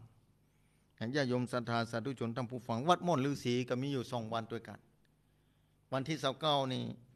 29นี่คือวัดม่อนฤาษีท่านเจ้าท่านพระครูพิวัตรท่านพระครูสุเมธธรรมเสวีเจ้าอาวาสวัดม่อนฤาษีหลวงพ่อครูบาท่านเจ้าเพิ่นจะทอดวันที่29คณะศรัทธาปัตตังสามัคคีญาติโยมศรัทธาสาธุชนท่านผู้ฟังวันที่29ที่วัดม่อนฤาษีวันที่30นั้นเป็นวันที่ยิ่งใหญ่200วัดศรัทธาที่วัดม่อนฤาษีปีนี้ด้วยบารมีธรรมของท่านเจ้ามีญาติโยมศรัทธามาปวารณาไว้เป็นอย่างยิ่งนั่นคือนายกองค์การบริหารส่วนจังหวัดเชียงใหม่ในพิชัยเลิศพงษ์อดีศรอันนี้นายกท่านเพิ่นก็ปวารณาไว้200วัดวัดละ5 ตนเกิดพอสถามีเท่าใดมีเท่าใดพระสงฆ์200วัดแล้วญาติโยมศรัทธาติดตามมาโดยแต่ละวัดแต่ละวาเท่าใดคนจะนักเท่าใดเป็นวันที่ยิ่งใหญ่วันที่หากันมาปะแต่เจ้าศรัทธาว่ามาปะกันที่วัดม่อนฤาษีเนอะวันที่30ท่านอาจารย์จะร่วมบุญกฐินวันที่บ่มีโอกาสได้ขึ้นไปที่วัดพุทธสิคีรีเพิ่นบอกแต่บัดนี้ว่าจะปะกันก็จะคนนักศรัทธาไผจะร่วมเป็นโรงทานไผจะไปขายข้าวขายของก็เจริญปอนเรียนเชิญท่านเจ้าท่านพระครูสุเมธธรรมเสวีท่านบอกไว้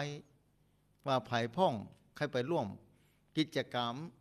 ในงานบุญกุศลครั้งนี้อันเป็นกิจกรรมที่ยิ่งใหญ่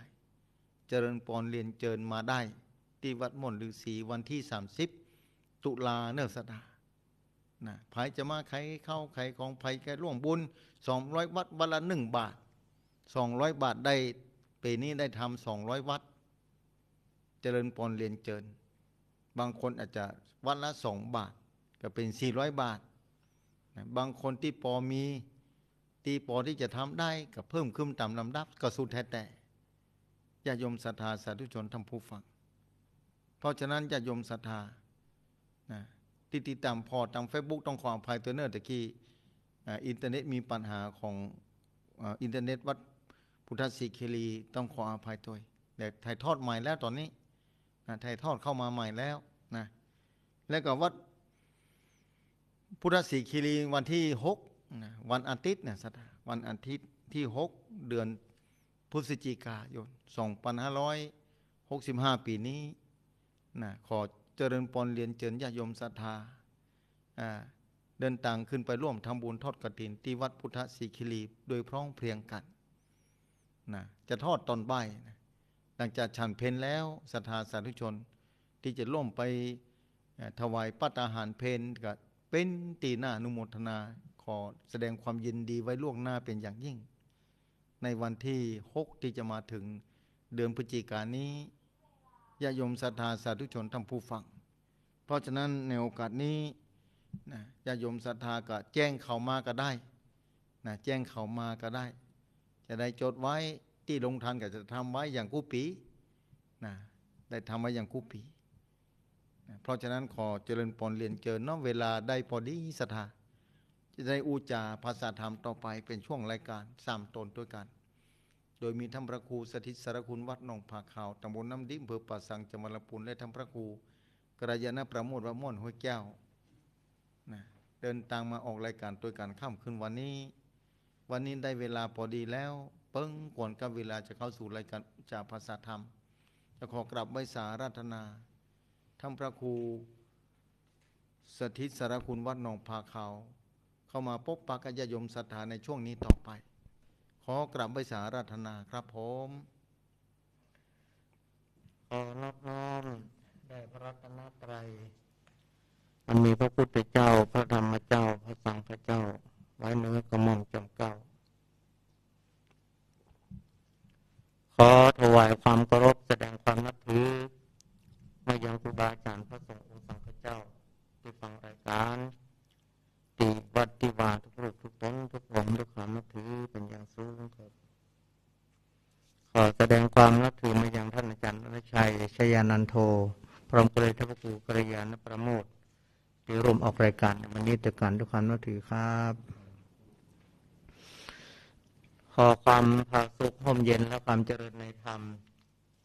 จงได้บังเกิดมีกมลบรรดาศรัทธาสรรสาธุชนพ่อแม่เฒ่าแก่พี่ป้าน้าอาลูกหลานตันเต้าจุใหญ่น้อยใจยิงทุกครั้งเป็นมันติดเป็นประจำก็เป็นพระนาทีที่ทั้ง3 ตน 3 องค์จะได้มาพบปะในรายการอุจาภาษาธรรมและค่ำคืนนี้ก็มาครบทั้ง3 รูปซึ่งเมื่อจบไปประเดี๋ยวนี้ก็คือรายการธรรมะจากยอดดอยโดยท่านพระอาจารย์วิชัย ชยานันโทจบลงไปโดยประมาณ3 ทุ่มถึง4 ทุ่มก็เป็นรายการอุจาภาษาธรรมทั้ง3 รูปโดยมีข้าวกระผมอาตมาภาพพระพุทธสิสารคุณเจ้าวาดวัดหนองผาขาวตำบลน้ำดิบอำเภอป่าซางจังหวัดลำพูนท่านอาจารย์มณชัยรอบหนึ่งวัดพุทธศรีคีรีจำตองเชียงใหม่และท่านพระครูกัลยาณประโมทวัดมณฑุยแก้วอำเภอเดลอจังหวัดเชียงใหม่ซึ่งจะได้มาออกรายการในรายการอุจจาภาษาธรรมซึ่งได้รับการสนับสนุนอนุเคราะห์สงเคราะห์จากเจ้าของสถานีทุกคลื่นสถานีที่เอารายการนี้ไปออกในเมตตาธรรมของท่านอาจารย์พระครูอภิวัฒนวิกรมได้เชื่อมสัญญาณจากวัดประตังเจริญแห่งนี้ไปทั่วทิศทั่วไทยใน Facebook Live ก็ดีในของพระอาจารย์วชัยก็ดีเพื่อจะเอาธรรมะไปสู่ยังศรัทธาประชาชนทั้งหลายซึ่งสุดที่สุดแล้วก็คือการที่ต้องการได้จะเผยแผ่ธรรมแล้วก็ให้ท่านผู้ฟังได้มีข้อคิดในการที่จะพิจารณาตามในการที่อู้จากันนำไปใช้ให้เป็นคุณเป็นประโยชน์ใช้ในชีวิตประจำวันของเราอย่างให้มีคุณมีค่าในฐานะที่เราได้เกิดมาเป็นมนุษย์และพบพุทธศาสนาเป็นสิ่งที่เราจะต้องตักตวงเอาความรู้วิชาปัญญาให้เกิดขึ้นเพื่อพัฒนาตนเองเพื่อเกิดความสุขสงบร่มเย็นและอยู่ร่วมกันในมนุษยชาตินั้นเพื่อมีความสุขสงบร่มเย็นไปด้วยกันซึ่งหลักธรรมคำสั่งสอนพระพุทธเจ้ามีมากป้วงหลงหลาย 80,000 พระธรรมขันธ์อย่างที่เราท่านทั้งหลายได้รับทราบรับรู้กันย่นย่อก็คือศีลสมาธิปัญญานั่นก็คือการรักษากายวาจาให้เรียบร้อยดีงามการรักษาจิตของเราให้สงบเย็นและก็การพิจารณาใคร่ครวญตามรับความเป็นจริงของธรรมชาติที่มันเกิดขึ้นโดยแยบคายว่าทุกสิ่งทุกอย่างเกิดขึ้นตั้งอยู่แล้วก็ดับไปสิ่งเหล่านี้ก็ล้วนแล้วแต่เป็นหัวข้อธรรมที่จะนำปาหัวต้านทั้งหลายได้รู้จักในการประยุกต์เอามาใช้ในชีวิตประจำวันแม้ว่าจะเกิดความสุขหรือความทุกข์ในชีวิตของตนตัวของเราต้องปรับตัวของตัวเองเมื่อสุขก็เบลงลอยเมื่อสมถอยหาก็หมดกำลังใจในการจะดำเนินชีวิตต่อไปยิ่งเศรษฐกิจก็ดีความเป็นอยู่ในปัจจุบันก็ดีมันฝืดเคืองกันการดำเนินชีวิตต้องรู้จักในการประหยัดโดยการที่เราใช้หลักธรรมคำสั่งสอนผู้เจ้าแหละการรู้จักในการดำเนินชีวิตของเราโดยที่บ่ประมาทเรารู้อยู่ว่าสถานะของเราเป็นจะใดในยุคปัจจุบันในขณะนี้เวลานี้ในเวลาที่เรามีเราก็ใช้อย่างตามปกติอย่างระดับคนที่มีอย่างที่เรามามีเราก็ใช้ตามสภาพความที่เป็นมันบะหมี่เหล่านั้นคือพอเหมาะพอควรสิ่งเหล่านี้แหละจะเป็นสิ่งที่จะทำให้เรานั้นบ่ทุกข์บ่ร้อนจะเกินไปเพราะทุกสิ่งทุกอย่างมันเกิดขึ้นชั่วครั้งชั่วคราวนั่นแหละผมว่าความสุขความทุกข์เราก็หามาได้แล้วก็สามารถมันก็จะจางหายจากเราไปได้เหมือนกันเมื่อเวลาสุขเราก็บะเลิงลอยอย่างที่ว่านะติดในสุขก็ใจว่าตัวเองก็จะบรรทุกแล้วในชาตินี้แต่ที่จริงแล้วถ้าหากว่าเศรษฐกิจมันดีมันสามารถล้มได้อย่างที่เพิ่นฮ้องว่าเมื่อก่อนฟองสบู่แตกฟองกายอย่างกันบางคนบางท่านมีสติมีปัญญาในการพิจารณาสามารถอยู่ดำรงคง ชีวิตของตัวเองหยุดไปได้แล้วก็ฟื้นปิกมาคือมองหมุนตุ้นเตาเหมือนเก่าเหมือนเดิมได้แต่บางคนใจตังออกเอาตัวรอดโดยการที่กึศใจว่าตัวเองไม่ทำถูกสติปัญญาคิดไปตังลบทำอัตตวินิบาตของกายอย่างเจ้าอย่างที่เราจะได้หันลงข่าวต่างๆมีชีวิตที่ต้องการที่จะแก้แค้นป้องกันในการที่จะประชดประชันสังคมป้องกันโดยที่ไปทำร้ายตนเองยมปอทำร้ายผู้อื่นตัวเห็นเป็นต่างหากสร้างความเดือดร้อนเสียหายในสังคมเยอะแยะสิ่งเหล่านี้ถ้าว่าเราทุกคนทุกท่านพิจารณาแล้วพูดถึงเรื่องกรรมเรื่องเวรเรื่องอะไรต่างๆนั่นคือตัวปัญญาของเขาเนี่ยได้พิจารณาแล้วบุญกุศลจากการที่เขาได้เกิดเป็นมนุษย์จะเรื่องเล็กน้อยถ้าไปซ้ำเติมตัวเองโดยหมดกึศหน้าหมดกึศหลังโดยบอกกึศอะไรอย่างที่จะเป็นคุณกับตนเองและสังคมมันจะตัดก้อมสิบเปียงได้ง่ายเอาอย่างอี้ดีกว่าเว้ยตัดสินใจทำร้ายชีวิตของตัวเองและปั่นปอไปทำร้ายชีวิตของผู้อื่นไปตัวซึ่งสิ่งเหล่านี้มันจะเกิดขึ้นได้ต่อบุคคลทุกบุคคลว่าใครก็ตามที่ขาดสติหรือว่าสติความยั้งคิดอะไรอย่างต่างๆอย่างแยบคายใจสติใจปัญญาอย่างมืดบอด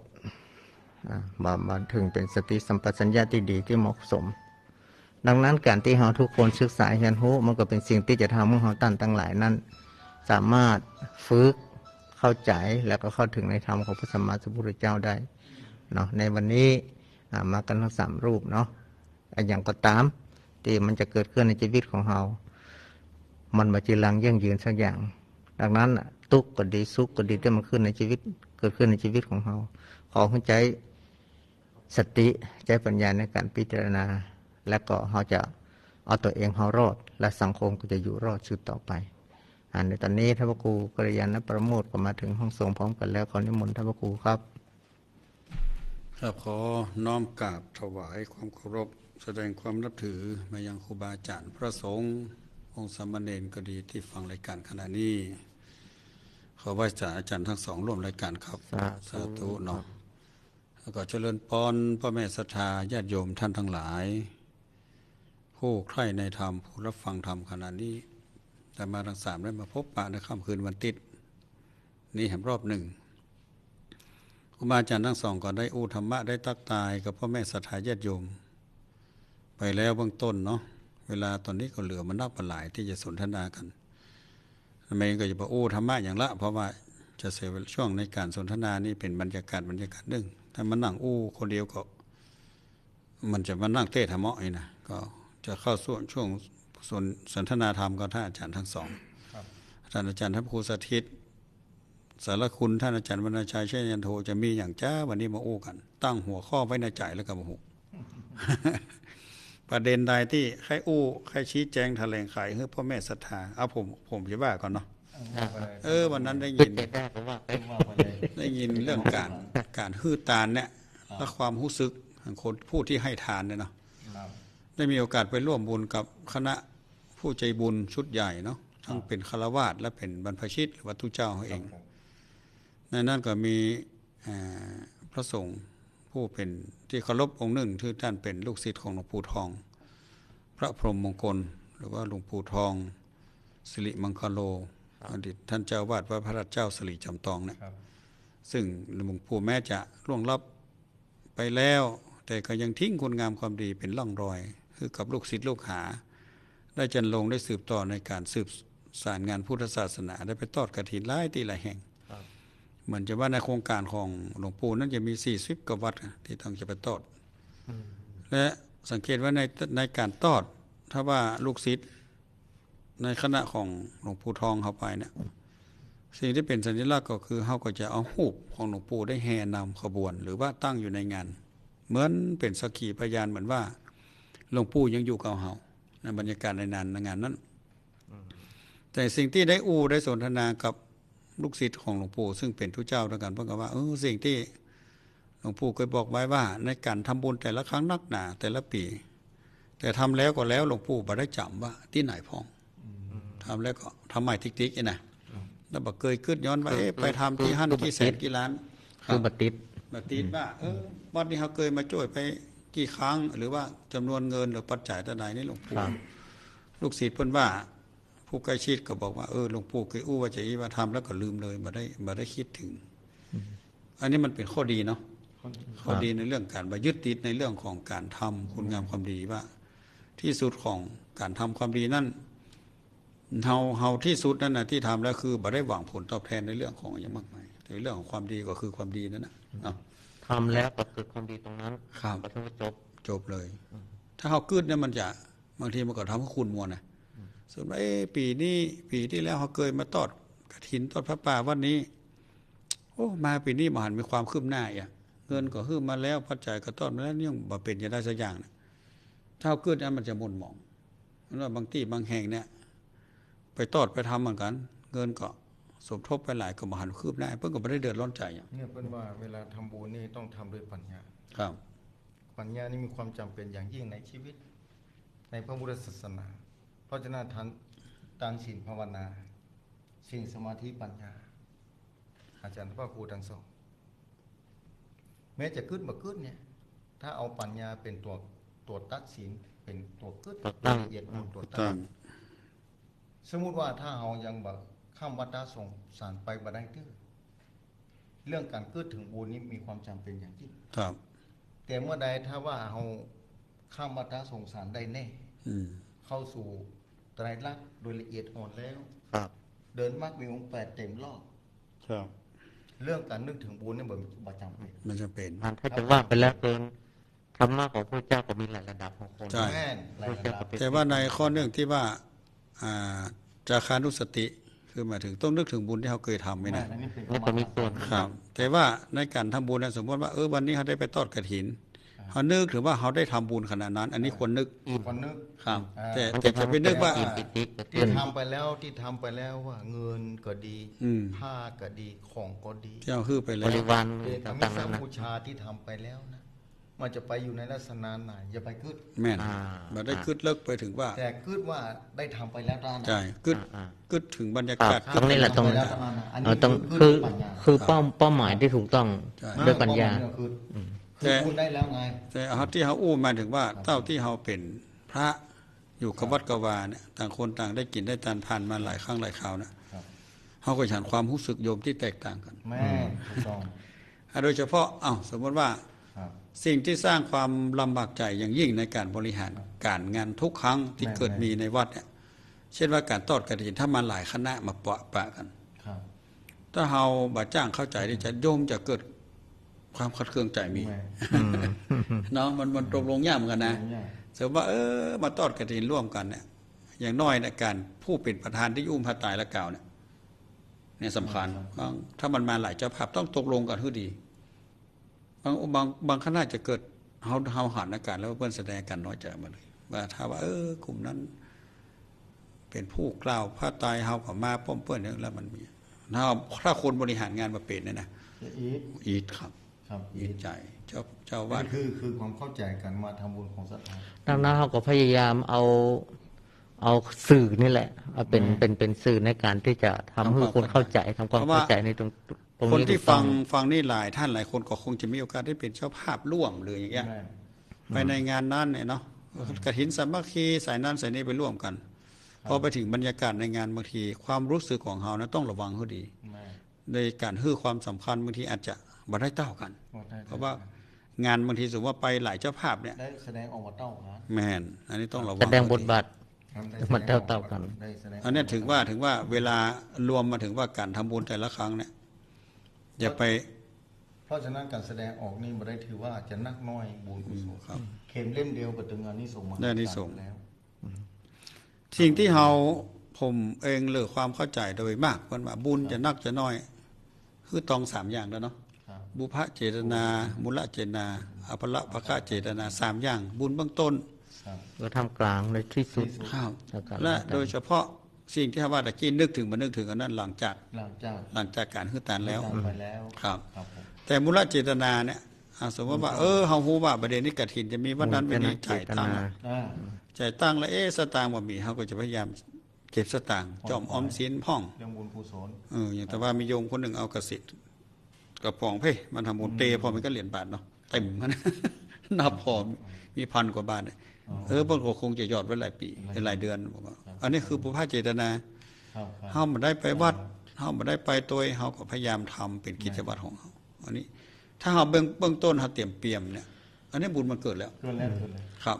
มูลเจตนาอันนี้อย่างที่ว่าบรรยากาศตะกี้สมมติว่าเฮาไปในงานแล้วนี่ต้องระวังใจเอาเองบางทีอาจจะได้รับความบ่พึงพอใจคัดเคืองเรื่องการต้อนรับพ่องการจัดการเอาได้นี้พ่องเองนะอันนี้ต้องระวังถ้าว่าในขณะที่เราฮือตานเกิดความขุ่นเคืองเกิดความแบบม่วนใจน้อยใจขึ้นมาเนี่ยมันเข้าหมู่ใจภายใจมันเนาะถ้ามันอารมณ์ที่เขาแทรกกับอารมณ์แห่งบุญนั้นมันก็ลดลงเนี่ยใจห้าเหมือนกับว่ามันมีสิ่งนั้นประการเนี่ยยังก็เขาปลูกต้นไม้ไปเม็ดหมอม่วงหมอโอหมอนุ่มหมอเน่าลงไปแม้แต่ข้าวเปลือกที่หวานลงไปครับถ้าหวานลงไปปุ๊บนี่มันหน้าที่ของข้าวเปลือกพ่นหรอกที่มันจะงอกครับน้ำเอาต้องคอยดูแลหญ้าเจ้าของต้องคอยดูแลครับแต่หน้าที่ออกหน้าที่เขาเปลือกพูดมันน่าเปรียบได้เวลาเขาเปรียบเทียบกับการทำบุญเนี่ยมีการทำบุญหน้าที่ของการทำบุญนะเหตุปัจจัยหรือขบวนการของบุญที่เราบ่สามารถพอด้วยตาเปล่าหาครับเป็นรหัสของบุญกุศลคือมันเป็นลักษณะว่าหนึ่งเราทำความเข้าใจหนึ่งคือการเตรียมเสาะแสวงหาของที่เราจะเอามาทำบุญอย่างที่สองก็คือว่าเมื่อเราฮื้อแล้วปล่อยออกจากมือเราไปแล้วลูดออกจากมือเราไปแล้วเนี่ยมาเขาว่านั่นมาเจ้าของเราละแปลสภาพจากวัตถุสิ่งของที่เราจะตามนั่นน่ะมาเป็นปิติความเป็นบุญอารมณ์ตั้งใจของเรา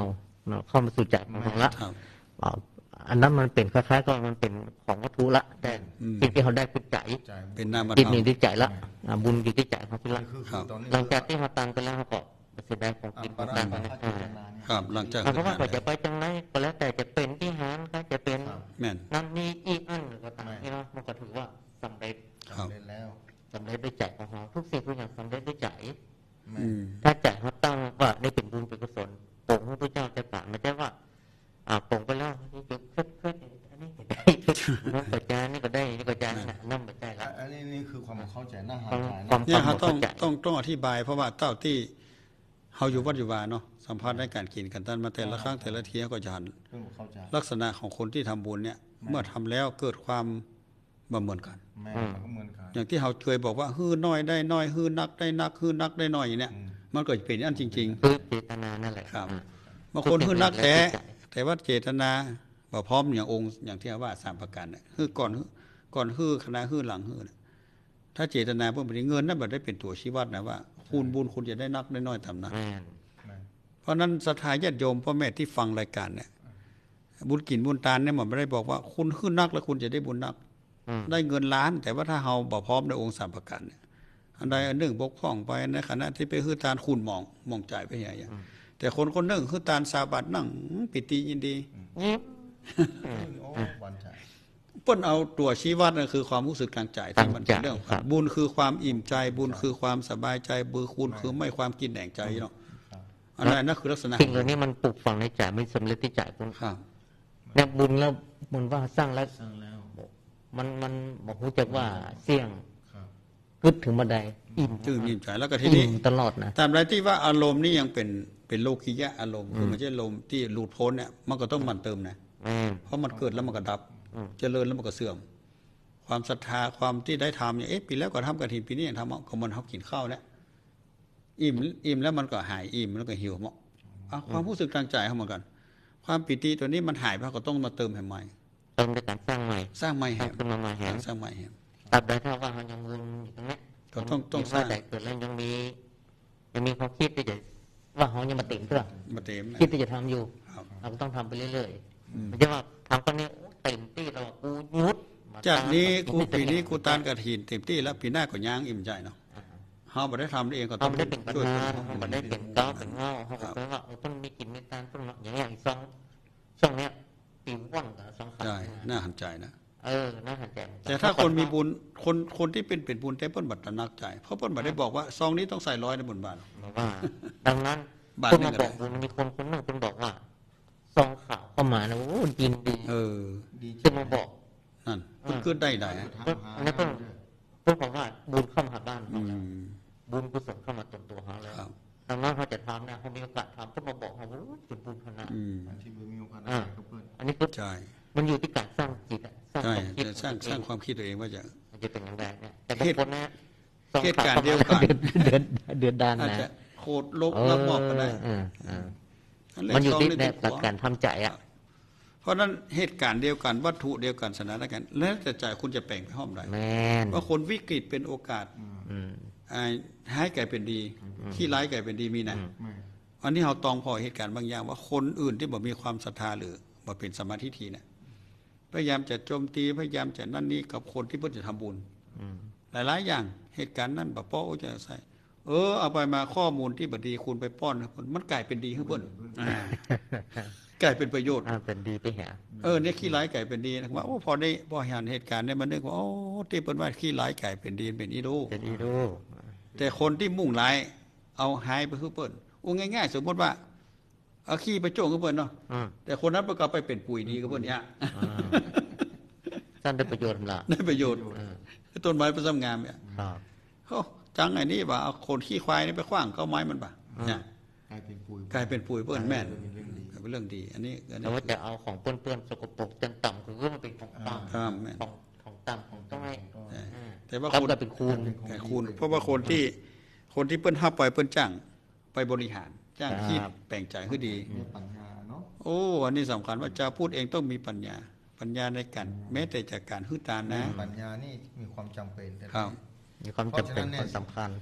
เส้นสวรรค์เสมือนด้วยปัญญาบ่มีเนี่ยเปิ้งกวนแต่แล้วทีนี้ปัญญานี่จะเกิดสุตตมัญญปัญญาการได้ยินได้ฟังบ่อยๆการเข้าใกล้บางทีบ่ได้ยินได้ฟังพ่อบ่เข้าใกล้บ่เปิดเปิดคือได้ยินเปล่าโดท่านเจ้าท่านพระครูทั้งสองไฟมันเตื้อมันจังดับเหมือนกันเนาะถ้าบ่เป่าบ่ต้องเป่าต้องเติมเชื้อมันข้อยขี้เต้ามาเชื้อเขาเติมขี้เต้าเชื้อเขาเติมไปเรื่อยๆมองเข้าไปยิ่งนักยิ่งดีในมันสวรรค์เจือจ้าไปตลอดเวลาน้ำมันใส่สบุ่มขึ้นมาเห็นมั้ยเพราะว่าเทียบไฟนี่กับปัญญานี่ไงเราลงพอความมืดนี่ไงท่านต้องปิดสวิตช์ไฟตอนนี้ไงครับกระดับหมดซ้อมไปซ้อมมาเกิดอันตรายเกิดขึ้นคุณยังแต่ถ้าเปิดไฟปุ๊บความสงสัยความคัดข้องอย่างต่างๆก็โล่งโปร่งหมดในพ่ออาหารนะหัวปัญญาคือตัวรู้เพราะในระดับการฟังระดับหมู่เฮาท่านทั้งหลายนี่ยังอยู่ในขั้นการที่ปัญญาต้องเกิดจากการฟังนักที่สุดเนาะเพราะเกิดจากการฟังและเกิดจากการสุตตังมัญญปัญญาการคิดค้นการคิดใครควรคิดตามด้วยเหตุด้วยผลตามกำลังของตนเองมันจะว่าเขาจะต้องตีกองแผงฟ้ากี่ม้าแกงตะวัน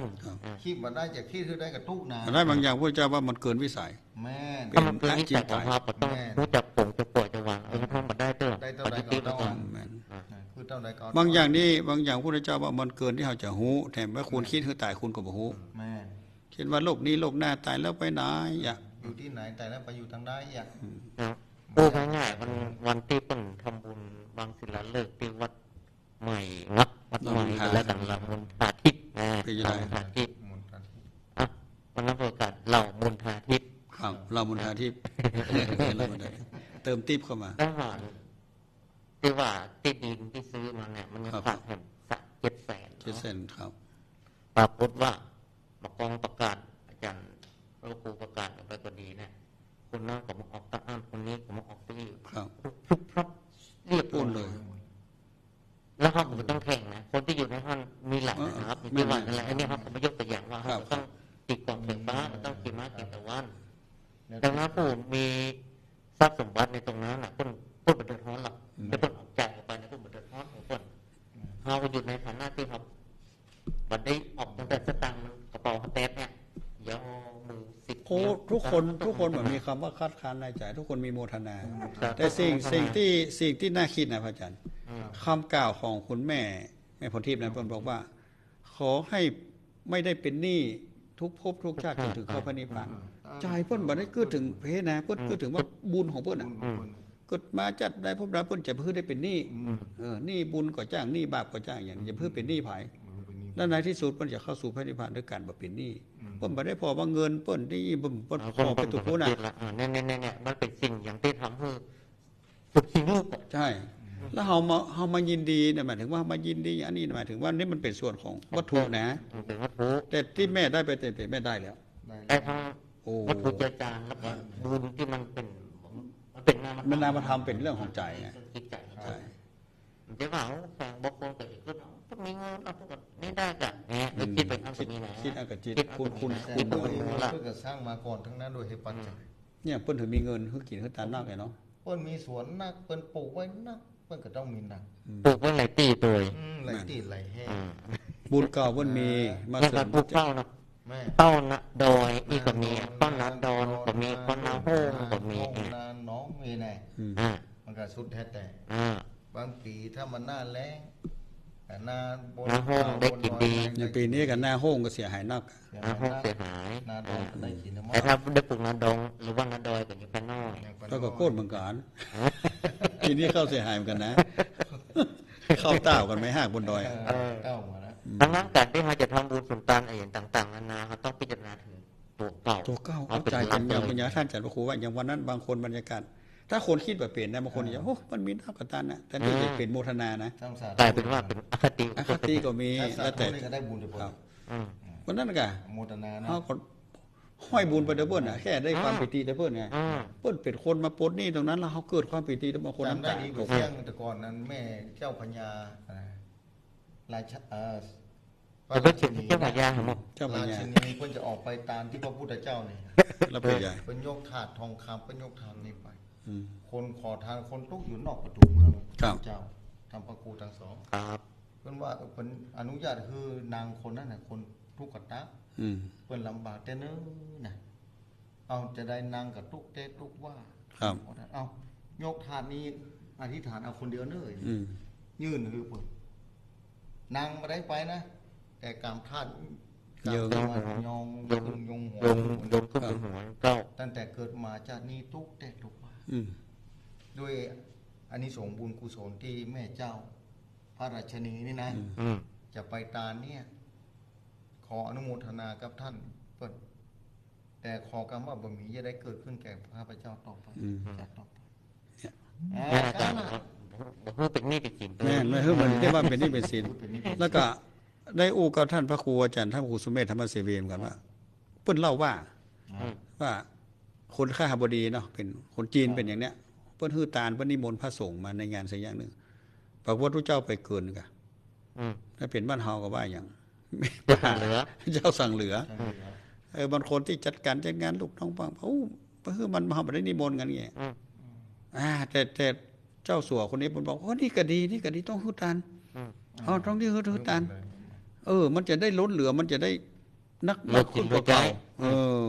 สิ่งที่บ่เคยได้ก็จะได้มาเหมือนกับที่ว่าเฮาบ่ได้นิมนต์เพิ่นก็มารับตาลยิ่งพอกพูนยิ่งฮื้อเพิ่นก็มองไปแห่งอย่างนึงเพิ่นบ่ได้มองว่าโอ้พระนี้อย่างว่าเพิ่นบ่นิมนต์ใหม่ได้เพิ่นก็บ่มองกันเพิ่นก็ฮื้อตาลได้เต็มที่ยิ่งมานักยิ่งดีทั้งที่เฮาบ่ได้นิมนต์เพราะว่าไม้สดตะป่วยมันก็ว่าบางอย่างบ่คิดว่าจะได้ก็ได้ไงสมมติว่าทำแค่นี้คิดว่าได้แค่นี้มันได้เยอะกว่านี้เพิ่นก็มองผลทางปูนถือว่าอันนี้ก็ปูนนิดหน่อยปัดนิดหน่อยเขาต้องพร้อมเลยก็พร้อมกันเจ้าสัวกันหรอกเจ้าต้องมีพร้อมต้องพร้อมแล้วก็พร้อมที่จะเจือจานตรงนี้เพิ่มแต่ถ้าเพิ่มบอกพร้อมจะยุ่งอีกแล้วคนไอ้ลายได้ไปก็ต้องพอละไปลายนี้มันต้องบางที่มันจะอ้างมีจริงนะมีไล่ออกจากงานแล้วก็มีนะเขาเตรียมของไว้ที่เนี่ยนี่มันไม่ตีเนี่ยเราไปแทรกไปศูนย์ต้นเหมือนแต๊กก็เหมือนแต๊กพักฟองก็พักแต๊กก็บอกมันต้องบางทีต้องตรวจใบดีกาใบดีกาแน่คือไอ้อย่างต้องเสร็จทุกอย่างก็เตรียมพร้อมอะไรสำรับแค่นั้นแต่ถ้ามันเป็นเกินไปกว่านั้นมันจะเป็นขาดจะเกินอย่างนี้มันก็แต่ก็นี่อย่างเฮาการงานมันจะอย่างอันล้ำเหลือเนาะสมมติว่าเฮาก็จะบอกโยมว่าคือใส่ซองเพื่อพระสงฆ์องค์เนรที่เพิ่นมาคือตาลเปิ้นก็เปิ้นมาผู้ติดตามแต่ถ้าปกติแล้วเนี่ยมันทุกเจ้าไม่ได้ทำนิมนต์ออกไปหรอกถ้าเป็นปกติบางทีเพิ่นติดตามเนาะติดตามพระผู้ใหญ่ไปดูแลเงี้ยอันนี้ว่าเราถึงพยายามอย่างกรณีวัดเราบนฐานกับผมพยายามคติว่าจะไปจี้เรื่องตาลเนอ ยิ่งฮื้อยิ่งได้ยิ่งให้ยิ่งมาย้ำแล้วย้ำอีกว่าแม้แต่การเลี้ยงดูผู้เสื่ออย่างทุกสิ่งทุกอย่างเนี่ยบางทีการเลี้ยงดูคนในบ้านเหมือนเขาเปิดโรงทานเนี่ยญาติโยมในบ้านมาทำการทำกับกินข้าวหลงมันเกิดความผูกพันสามัคคีเขาคิดเป็นรายจ่ายแล้วมันน้อยกว่าในที่เขาจะได้มันต้องไปกลัวเรื่องนี้อันนี้แหละเป็นสิ่งที่จะยึดเหนี่ยวการฮื้อนี่เป็นยึดเหนี่ยวที่จะผู้ให้ย่อมเป็นที่รักจิตที่คิดจะให้สูงกว่าจิตที่คิดจะเอาแล้วเขาจะไปคิดแบบธุรกิจแบบคนบ้านเรื่องการทำบุญนี่นะไม่ได้ที่ขาดทุนคือกำไรขาดทุนก็ขึ้นแต่ไม่ได้บางทียอมขาดทุนแต่กำไรเช่นว่าเฮาเลี้ยงเปิ้นเนี่ยโอ้เงินทองเสี่ยงนักแต่สิ่งที่เขาได้เต็มคือน้ำใจความสามัคคีการมีน้ำใจทุนนั้นมันยิ่งกว่าแล้วมันจะหวนกลับมาเหมือนที่ว่าวันนั้นที่ว่าปลดหนี้ภายในวันเดียวเนี่ยเขาบอกขึ้นบอกฝันว่าเป็นอันคือทอดไปนอนอู้กันที่ไหนก็ห้วยเดือไม่เดือมันบนดอยก็ไม่เดือเรื่องการใครขึ้นวัดขึ้นวาเนาะก็ยังโจรปัญญาเอาสตางค์ที่ไหนมาซ่อซื้อตีช่วยเพิ่นแต่ที่สุดมันก็มาต่ำนาบุญครับก็เนี่ยถึงว่าภายในบอกกี่เดือนมันก็ทำได้ครับพอบอกกดสายกดแสงศรัทธาสาธุชนท่านผู้ฟังเน้อติดตามฟังอยู่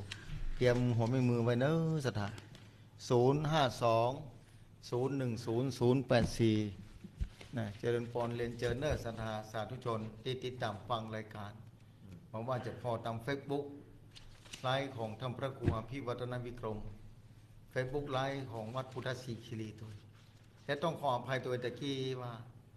ตั้ง Facebook ไลฟ์วัดพุทธศรีคีรีนั้นนี่ที่จุดประกาศเล่มมันหมดละต้องขออภัยตัวเพราะWi-Fi มันคิดขัดโตโบกพร่องไฟต้องขออภัยเป็นอย่างยิ่งเจริญพรเจริญพรเจริญพรใส่ต่อไป052-010-084เจริญพรเรียนเจริญเนอร์ศรัทธาตียังบรรลับเตื้อตีติดตามฟังอยู่นะโทรเข้ามาได้1 สายแล้วหลุดไปละ3 ปอนเนาะถ้า3 ปอนแสดงว่าเปิ้นเขาบอกเข้าใจรับแต่จะต้องเปลี่ยนเป็นนะปอนต่อไปแถมเอาเจริญพรเจริญพร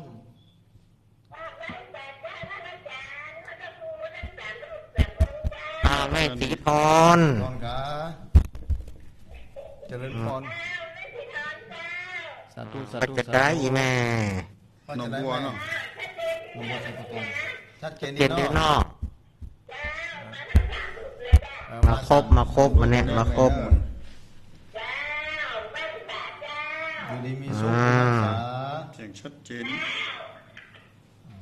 052-010-084น้อมเรียนเจริญพรเรียนเจริญเนอร์เจริญพรเจริญพร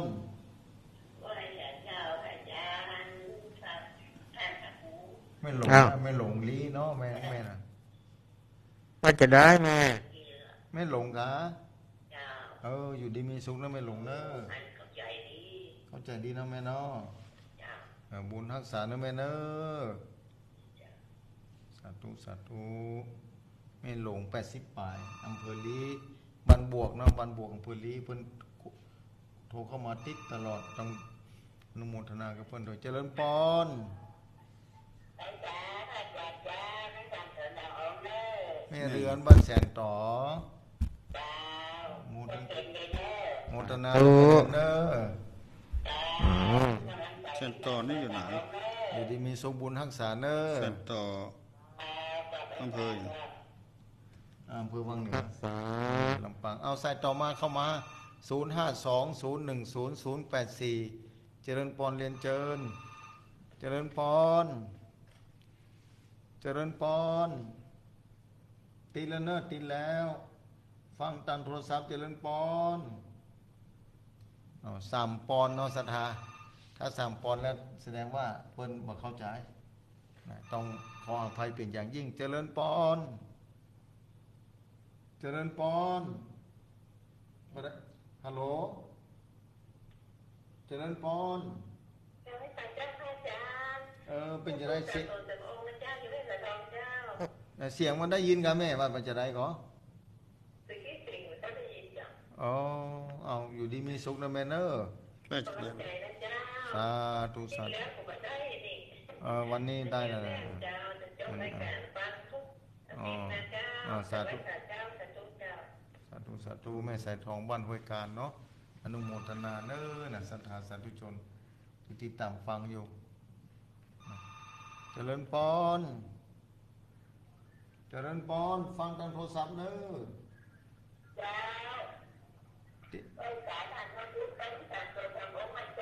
แม่สลัดกะ ไม่สลัดแก่ซ้อน เมืองบ้านจะมาลำปางดีมีสุขโนแมนเนอร์อยู่ดีมีบุญรักษาสาธุสาธุคุณรักษา0520100084เจริญปนเรียนเจริญเนอร์ศรัทธาโทรเข้ามาอุจาตั้งสถานีได้เจริญปนเจริญปนที่วิทยุจะได้เป็นโทรศัพท์กันเจริญปนนี่เพิ่งมาได้ยินจะได้เอาใส่ต่อไป0520100084เจริญปนเรียนเจริญเนอร์สถานเนอร์ฮัลโหล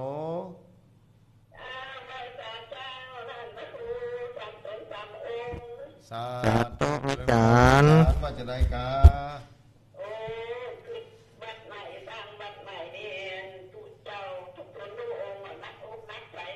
โอ้นักใจแม่โอ้ยปัจจัยที่ไหนไปช่วยกันเนาะเรื่องเศรษฐกิจอย่างอี้แม่เหยมันเนาะมันยากอ่ะแม่นโอ้เตะยากว่าแม่แต่ว่าโมทนาเนอะแม่เนอะที่โทรเข้ามานะ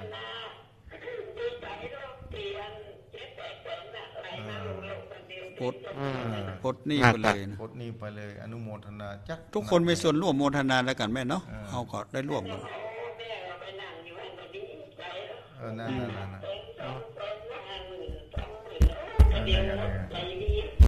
ใจดีย่ง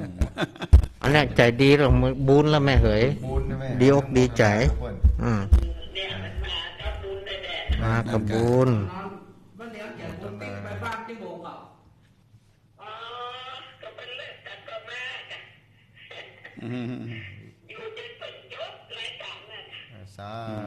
ได้บุญแต่ทุกเจ้าก็ได้บุญกับโยมสวรรค์บางคนแต่สาธุมาโมทนาแต่084เนอะสันทาเจริญพรเจริญพรเจริญพรมีปัญหาก็ไว้ได้ฮะมาค่อยชัดเนาะมาค่อยชัดมันก็เปิ้ลมาได้ยินเลยเจริญพรอันดูคือดีเนี่ยสาธุ มาแม่ปันนีเมืองฝาเมาขี้เล็กอยู่ดีมีสุขเนอะสาดีละ0520100084เจริญพรเรียนเจิญเข้ามาเลยเนอะสดาโทรเข้ามาอุจาการตอนนี้เจริญพรพี่ไอ้กะไอ้เป็นได้พ่องทางเวียงบ่าเป้าหนาวล่ะพี่ไอ้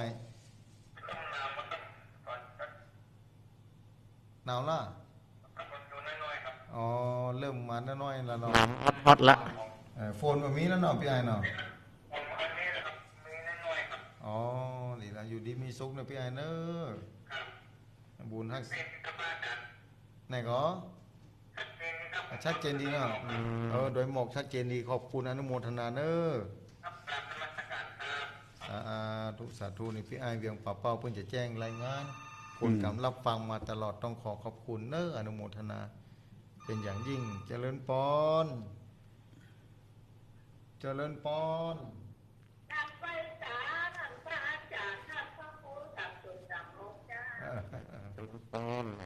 จากลำปางเนาะ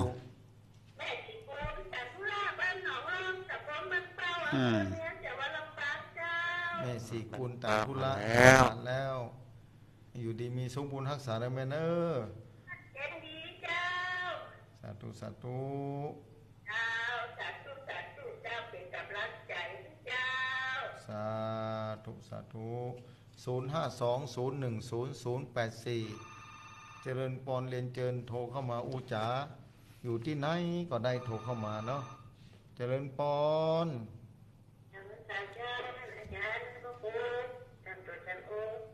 ที่ไหนตั้งได้แม่นี่เสียงเหมือนกันนี่แม่บัวผันทำตับเต่าแม่เนอบุญรักษานะตำบลสีดงเย็นเนาะทำตับเต่าใช้ประกันเนาะตรงนั้นใช้ประกันบุญรักษานะแม่เนอ0520100084เจริญพรเรียนเจิญคณะศรัทธาที่บรรลับเตื้อโทรเข้ามาอูจากันเอาเจริญปอนเจริญปอนแปลเจริญปอน0520100084เนาะเจริญปอนเรียนเจิญเนอะโทรเข้ามาอูจากันได้เจริญปอนนั่นดังแล้วน่ะจากที่ไหนตั้งได้จากพะเยาโอ้บ้านไหนชื่อจะได้ชื่อแม่ขันแก้วบ้านแม่กาห้วยเคียนมอนอบ้านห้วยกาแม่เคียนมอนออีนี่แม่กาห้วยเคียนบ้านห้วยตำบลห้วยเคียนนี่แม่อำเภอเนาะอำเภอไหนแม่อำเภอไหนตำบลแม่กาอำเภอเมืองเนอะตำบลแม่กาอำเภอเมืองป่ะน่ะพะเยาป่นฟังนักเหมือนกันเด้อนี่นะ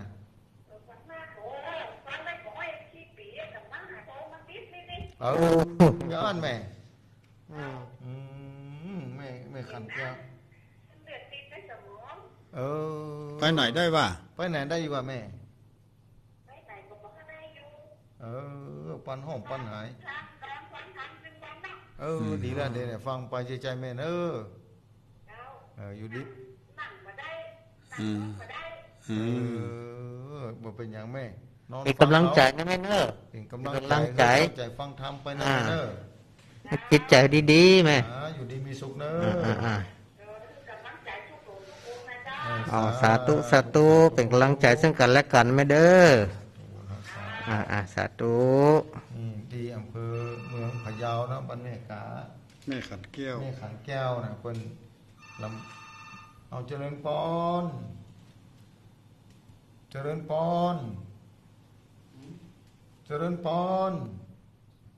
เอาใส่ต่อไป0520100084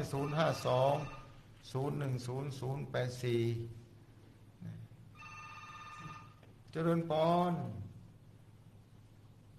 แปลกวันนี้เป็นยังไงติดขัดอย่างไรได้เจริญปอน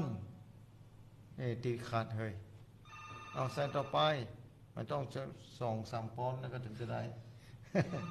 เจริญปอน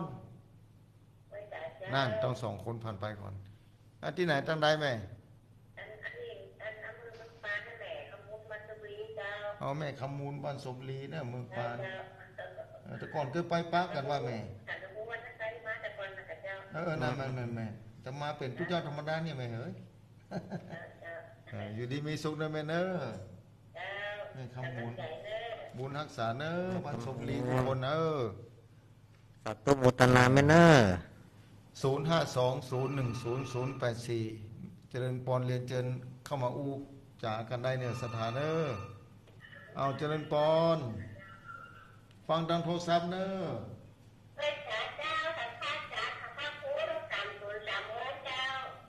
สาธุที่ไหนก็แม่กองแรงมาแล้วแม่กองแรง โมทนานะแม่เนอสาธุแม่กองแรงเนอะบันเวน้ำเย็น0520100084นะจดไว้ฮะเนอสดาเอาเจริญปอน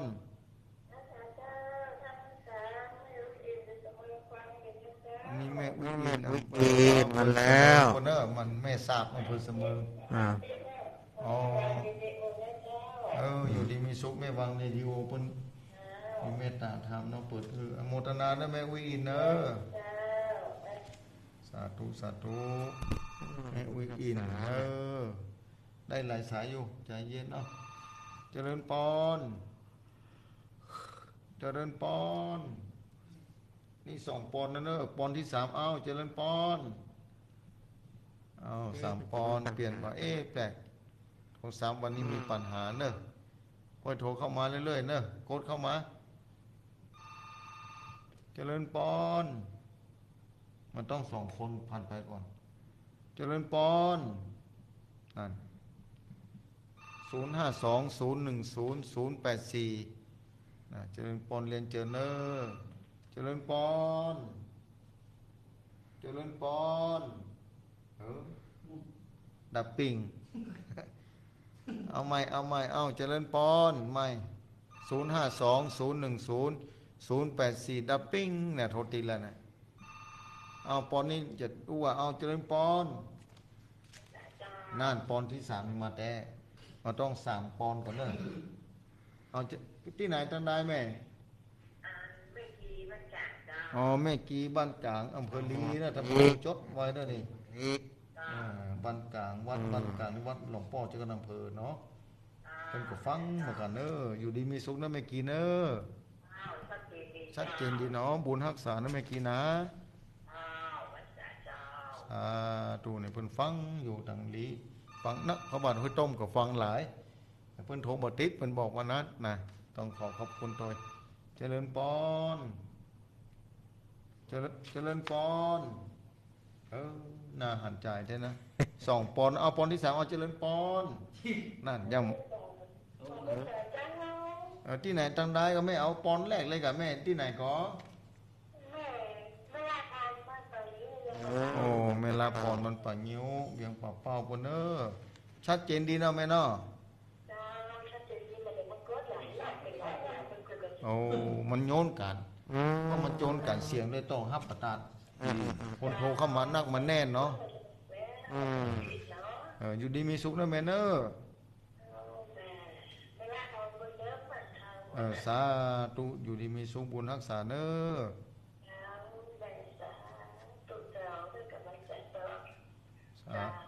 สาธุเมลาพรเพิ่นคือกำลังใจโทรศัพท์มันเท่าไรเจ้าหน้าที่เพิ่นว่าเอาโทรศัพท์มันอันจะนี่ค่อยคุยไปพ้องเอาเจริญปอน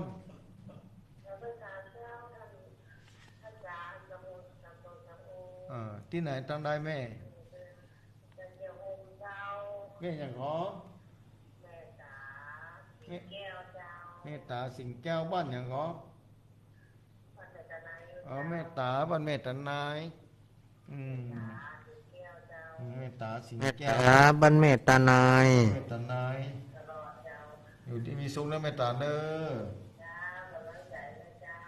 บุญรักษาบุญรักษาเอา052010084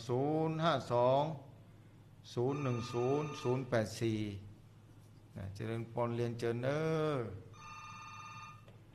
เอาเจริญปอนปอนน้อยฝนปอนน้อยฝนเป็นจะได้ตำบลฝนตกอยู่ว่าสบายดีเนาะอยู่ดีมีสุขเด้อปอนบุญรักษา052มันอยู่ไหน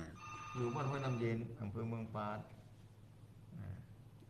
052010084เจริญปอนเอาทำแล้วเจริญปอนโอ้อย่ามาออกจ้าแม่เลยนี่แม่อยู่ที่ไหนทางใด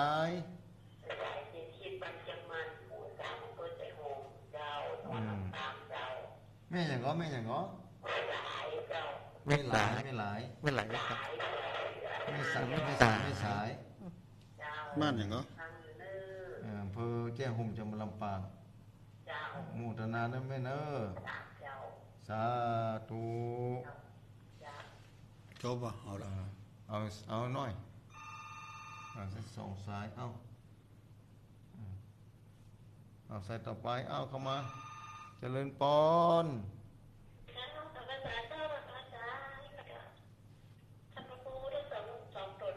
ไม่คำนวณกะไม่คำนวณบ้านดินดำชัดเจนดีแม่ดีมีสุขดีแล้วอนุโมทนา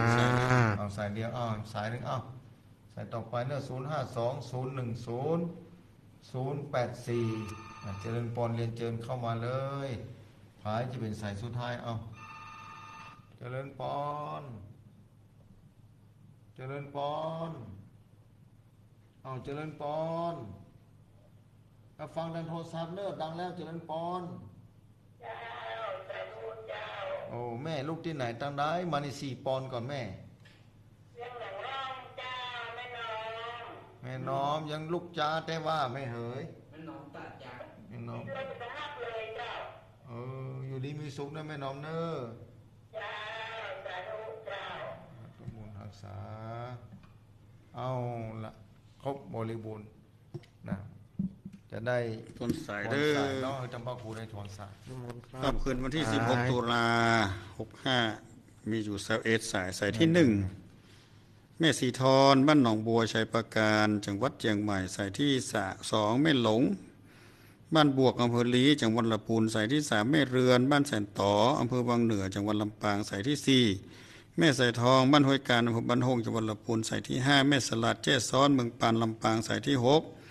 แม่จันเรือนใสบ้านตาการอำเภอสันปะตองจังหวัดเชียงใหม่สายที่7แม่ปราณีบ้านแม่แมวขี้เล็กอำเภอฝางจังหวัดเชียงใหม่สายที่8พี่อ้ายอันนี้บ้านป่าจันอำเภอเวียงป่าเป้าจังหวัดเชียงรายสายที่9แม่สีกุลกันทุละบ้านหนองล่องอำเภอเมืองจังหวัดลำปางสายที่10แม่บัวผันบ้านถ้ำตับตามอำเภอชัยประการจังหวัดเชียงใหม่สายที่11แม่ขันแก้วตำบลแม่บ้านแม่กาห้วยเขียนอำเภอเมืองจังหวัดพะเยาสายที่12แม่ขมูลบ้านศพรีอำเภอเมืองปานจังหวัดลำปางสายที่13แม่กล่องแรงห้วยน้ำเย็นเมืองปานลำปางสายที่14แม่อุ้ยอินบ้านแม่สามอำเภอสำเมืองจังหวัดเชียงใหม่สายที่15แม่กีบ้านกลางอำเภอลีลำปูนสายที่16แม่ลาพรป่างิ้วอำเภอเวียงป่าเป้าเชียงราย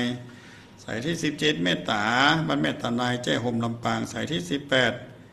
ป้อนน้อยฝนบ้านห้วยน้ำเย็นอำเภอเมืองปานลำปางสายที่19แม่สายอำเภอแจ้ห่มจังหวัดลำปางสายที่20ที่3แม่คำนวณบ้านดินดำเมืองปานลำปางสายที่21สุดท้ายแม่น้อมบ้านตาจางอำเภอเวียงหนองล่องจังหวัดลำพูนสุดท้ายเนาะเวลาหมดลงไปแล้วจะโยมศรัทธาสาธุชนท่านผู้ฟังท่านผู้ชมทุกท่านทุกคนที่ติดตามฟังรายการธรรมะจากยอดดอยผู้จากภาษาธรรมในค่ำคืนวันนี้เวลาหมดลงไปแล้วได้มาพบปะกันใหม่ในวันอาทิตย์หน้าเขากระผมอัตมาอาภาพถึง3 ตนด้วยกันขอนำรายการนี้จะท่านผู้ฟังไปก่อนโดยมีท่านพระครูสถิตสารคุณวัดหนองผาขาวท่านพระครูกระยนะประโมทวมนหัวแก้วเขากระผมอัตมาภาพพระวรรณชัยชยานันโตวัดพุทธศรีคิรีขอนำรายการนี้จะท่านผู้ฟังไปบุญใดกุศลใดที่ญาติโยมสาธุชนท่านผู้ฟังที่ทำมาโดยตลอดจากก่อนก็ดีปัจจุบันชาตินี้ก็ตามขอเป็นพระวรปัจจัยคือท่านเจ้าครูบาอาจารย์ญาติโยมศรัทธา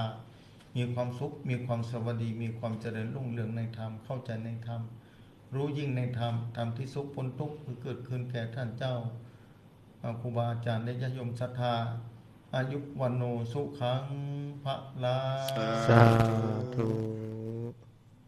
เลอีโลผูกโลมลาเอลาจนเครียดกินเหล้าจนเครียดกินเหล้า